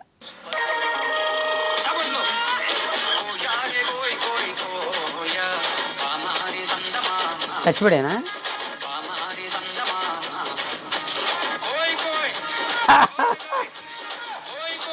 ఆ పాటకు సచిన్ లెవెల్ ఇస్తుందా? అదిగో లేచాడు. అయ్యో అయ్యో అయ్యో బలవంతాయి ఇందరు చూడలేనిది. ఈ ఒకసారి ఒక ప్రార్థన తీసుకెళ్లారు నన్ను. అది కూడా సమాధుల తోటలోకి తీసుకెళ్లారు. అది ఒక సమాధుల తోట అనమాట. అక్కడ తీసుకెళ్ళి నన్ను ఆ సమాధుల దగ్గరికి తీసుకెళ్ళి పాట పాడమంటున్నారు ఆ విశ్వాసాలు అందరూ. ఏంటి ఇప్పుడు చనిపోయిన వాళ్ళు లేచి వస్తారనా ఏంటి? ఎందుకు అన్నాను, ఎందుకంటే సమాధి దగ్గర అన్న ఈ పాట పాడమన్నారు. కోయి కోయి అని పాడమంటే ఇక్కడ పాడుతుంటే అన్న, కాదయ్యా నీ పాటలు అంటే నీకు చాలా ఇష్టం, చనిపోయినానికి అబ్బో నీ ఆత్మశాంతి పాడమన్నారు. అమ్మ ఒకళ్ళు పాడితే అది లెగిస్తే బాగోదన్న. ఓకే, కాబట్టి అలాంటి అది గుర్తొచ్చింది ఇప్పుడు నాకు. ఇంత బాగా ట్రోల్ చేస్తున్నారు కదా మిమ్మల్ని, కొంచెం పాజిటివ్ ఉంది కొంచెం నెగిటివ్ ఉంది, ఏం చెప్తారు? నేను చెప్పాల్సింది ఒకటే, చెప్పండి. ఈ ట్రోల్ ఏంటో ఇలాగా ఎయిటింగ్ చేయడం నాకు తెలియదు, నేనుగా చేయలేదు, ఎవరు చేసో తెలియదు. కాబట్టి ఆంధ్రప్రదేశ్ అయినా తెలంగాణ అయినా ఏ రాష్ట్రమైనా అందరు ముఖ్యమంత్రులు మన ప్రధానమంత్రి గారు అందరు కూడా బాగుండాలని కోరుకొని రోజు ప్రార్థన చేసేవాడు నేను. అందరికంటే ఫస్ట్ నా ఉదయకాల ప్రార్థన ఎవరి కోసం అంటే మన దేశాన్ని కాపాడుతున్న సైనికుల కోసం చేస్తాను. మన సైనికులు ఉన్నారు కదండి, వాళ్ళ కోసం చేస్తాను నేను. వాళ్ళ ఎందుకంటే పాపం భార్య బిడ్డ నుంచి వెళ్ళిపోతారు కదా, వాళ్ళ కుటుంబాలు బాగుండాలి, వాళ్ళ బాగుండాలని ప్రార్థన చేస్తారు. మన దేశ క్షేమం కోసం ప్రార్థన చేసేవాడిని. బైబిల్లో ఉందమ్మా, అందరి కోసం ప్రార్థన చేయమని. అలా చేసేవాడిని. దయచేసి ఈ ట్రోల్ వల్ల దయచేసి నన్ను అపార్థం చేసుకోవద్దని అందరికీ, అటు రాజకీయ నాయకులకు కానీ, సినిమా వాళ్ళకి కానీ, మిగతా వాళ్ళకి కానీ నేను మనం చేసుకుంటాను. నాకేం తెలియదండి, పేదవాడిని, ఒక నాగరికుడిని, ఎక్కడో పుట్టాను. నా తండ్రి కళ, నా తండ్రి కులస్తుల కళ నెరవేర్చడం కొరకే ఈ పాట నేను పాడుకున్నాను. ఇది ట్రోల్ అయ్యింది, ఎంతోమంది అభినందించారు. మరి మీరందరూ మీ మనసులు తీర్చుకున్నారు కనుక నన్ను అభినందించండి. ఈ సుమన్ టీవీ తరపున నన్ను అభినందించండి. ఇంకెలాంటి పాటలు ఇంకా కొన్ని రాసి మీకు వినిపించేలాగా నన్ను ఆశీర్వదించండి. ఓకే. సో చివరిగా మీరు చాలా అంటే ఎవరెలా అనుకున్నా మనం సంతోషంగా ఉండాలని అనుకుంటూ ఉన్నారు కదా, అంటే అలాంటి పాజిటివ్ వైబ్స్ రావాలంటే జీవితంలో ఎన్నో కష్టాలు చూసిన వాళ్ళకి మాత్రమే వస్తాయి. ఇంతకుముందు మీరు అన్నారు తల్లిదండ్రుల వాళ్ళ యొక్క గొప్పతనం కావచ్చు, వాళ్ళ యొక్క ఇది ఎవరికి తెలియట్లేదు, వాళ్ళు లేకపోతే ఎంత బాధగా ఉంటుందో నాకు తెలుసు అన్నారు. ఇంతకుముందు మీరు అన్నారు మీకు శుక్లాలు వచ్చాయి, 2 కళ్ళు ఆపరేషన్ చేయించుకున్నారు, అంటే ఇబ్బంది పడుతూ ఇప్పుడు 60 ఏళ్ల వయసులో కూడా మీరు మీ పిల్లల కోసం ఇంకా కష్టపడుతూ ఉన్నారు. అండ్ మీరు ఇంకా సభలకు వెళ్ళి మీ జీవనోపాధి కోసం ఇప్పటికీ అదే పని చేస్తూ ఉన్నారు కదా. సో మీ లైఫ్లో ఎప్పుడు కూడా చూడని సిచ్యువేషన్ కావచ్చు, లేదా బాధపడిన విషయం కావచ్చు, ఒకటి షేర్ చేసుకుంటారు.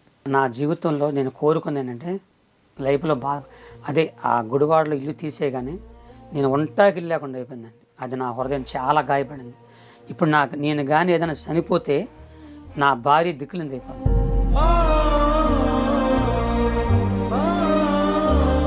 అదొక్కటే నా హృదయంలో చాలా బాధపడింది. 40 సంవత్సరాలు ఆ దేవుని సేవ చేశాను.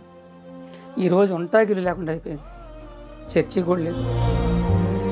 నేను ఎవరిని మోసగాడినైతే, మోసం లెక్క ఉండగలిగితే నేను ఏ రకంగా సంపాదించేవాడిని. నేను ఏ మోసం 20 లక్షలేమో ఒకటేమో నా జీవితంలో 20 లక్షల రూపాయలేమో అప్పులు పాలైపోయాను. నన్ను అన్యాయంగా అంటే అనాగరికుడిని, ఏమీ లేనోడు, వీడి పక్షాన ఒక రాజకీయ బ్యాక్గ్రౌండ్ లేదు, ఒక పోలీసు బ్యాక్గ్రౌండ్ లేదు, వీడిని కొట్టినా తిట్టినా చంపినా వీడికి దిక్కెవరు అని చెప్పి నన్ను బెదిరించి ఆ 20 లక్షల రూపాయలు వెళ్ళిపోయారు. అదొక వేదన. ఈ రోజున ఒంటాకి ఇల్లు లేకుండా అయిపోయింది. నాకు ఏదైనా జరిగితే ఈ వయసులో నా భార్యని దిక్కులేనిది అయిపోద్దని ఆ ఒక్కటే బాధమ్మ. నేను చనిపోయే లోపల ఒక ఇల్లు కట్టుకొని, ఒక చర్చి కట్టుకొని నా భార్యకి అప్పచెప్పి, అప్పుడు నేను చనిపోయినా పర్లేదు, ఎందుకంటే ఆమన్నా మంచిగా ఉంటుందని ఆశ. అంతకంటే ఏం లేదు. ఎందుకంటే అమ్మ ప్రేమ తెలియదు. నా భార్య నాకు అమ్మలాగా వచ్చింది. 2 కూతుర్ల కోసం ఎంతో కష్టపడింది. ఆమెని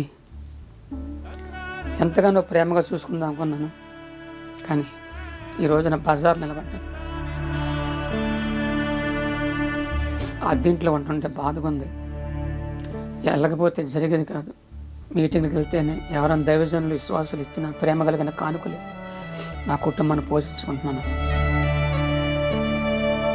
నా భార్య కోసమే నా బాధ. నేను సేవ చేస్తాను, కానీ నేను చనిపోయే ముందు ఇల్లు కట్టి నా భార్య సంతోషపడాలి. ఈ 20 లక్షల రూపాయలు ఒకటి బాధ. తర్వాత నన్ను గురించి తెలియకుండా, నన్ను అర్థం చేసుకోకుండా, నా గురించి చెడుగా మాట్లాడుతున్న తోటి పాస్టర్లు, వాళ్ళని కానీ, వాళ్ళ భార్యలను కానీ, వాళ్ళ పిల్లలను కానీ, వాళ్ళ కుటుంబాలను కానీ, వాళ్ళ గురించి నాకు చెడు తెలిసినా సరే ఏనాడు వ్యక్తిగతంగా ఎక్కడ నేను వాళ్ళ గురించి చెప్పాల, ఎవరి గురించి చెప్పాల. అలాంటి నేను వాళ్ళకి ఏం అపకారం చేసినా తెలియదు.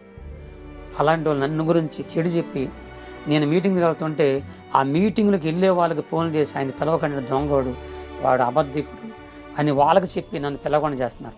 తర్వాత వాళ్ళు నన్ను పిలుస్తున్నారు. నన్ను చూసి నా ప్రేమను, నేను చెప్పే వాక్యాలు చూసి ఆశ్చర్యపోతున్నారు. ఇంత చక్కని మంచివాడు, నిజాయితీ కలిగి న్యాయం కలిగి సేవ చేస్తుంటే ఈయన గురించి ఎంత అపగరి చేస్తున్నారని చెప్పేసి ఆ పాస్టర్ గారు నన్ను అభినందిస్తున్నారన్నమాట. నువ్వేం భయపడకు, వాళ్ళు అట్టగా వాకుంటారని. కాబట్టి అమ్మ, ఇది నా హృదయంలో చాలా గాయంగా ఉంది. Okay, thank you so much Guravayya garu. So ఈ మంచి ఇంటర్వ్యూ ద్వారా, అంటే ఇప్పుడు ఏదైతే నెగిటివిటీ ఉందో అదంతా పోయి, సో మీకు జీవనోపాధి కోసం మా సుమన్ టీవీ నుంచి మీకు మేలు జరగాలి మేము మనస్ఫూర్తిగా కోరుకుంటున్నాం.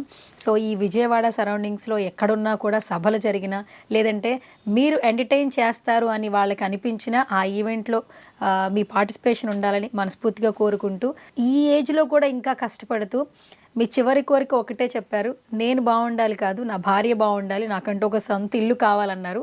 ఆ సొంత ఇల్లు కూడా త్వరలో రావాలని మనస్ఫూర్తిగా కోరుకుంటున్నాం. Thank you so much once again. చాలా నమస్కారం అమ్మ. దిక్కు మొక్కు లేనివాడిని, గతి లేనివాడిని. మీ మీడియా వాళ్ళందరూ కలిసి నన్ను వెంబడిస్తూ మిమ్మల్ని కూడా బాధ పెట్టాను, టైం ఇవ్వక. ఎందుకంటే నాకు ఖాళీ లేదు. తారీఖు చెప్పారు. మరి లక్ష్మీ ద్వారా గారు కానీ, మీ ద్వారా కానీ, మీ యొక్క సుమన్ టీవీ యజమాన్యానికి, పెద్దవారికి, ఎండి గారికి, వారి కుటుంబానికి అంతటికి నా నమస్కారాలు. మీ కొరకు, మీ క్షేమం కొరకు నేను నా దేవుణ్ణి ప్రార్థన చేస్తాను. మీరు బాగుండాలని కోరుకుంటున్నా. నా బాగు కోసం, నా క్షేమం కొరకు మీరు ఎంత హెల్ప్ చేస్తున్నందుకు మీకు మనిషి ముందుకు రాబోయే కాలంలో నా భార్య, పిల్లల్ని, మా కుటుంబాన్ని మీకు పరిచయం చేస్తాను. Thank you so much. ఒకవేళ దేవుడు తొందరగా ఇల్లు ఇస్తే ఆ ఇల్లు ఓపెనింగ్కి మీరు వచ్చేలాగా చేస్తాను. థ్యాంక్ యూ అండి, thank you so much. So ఇప్పుడు మీకు మనం ఇంటర్వ్యూ చేసాం, మధ్యాహ్నం టైం అవుతుంది, ఆకలిస్తుందా? కోయి అని వస్తుందా?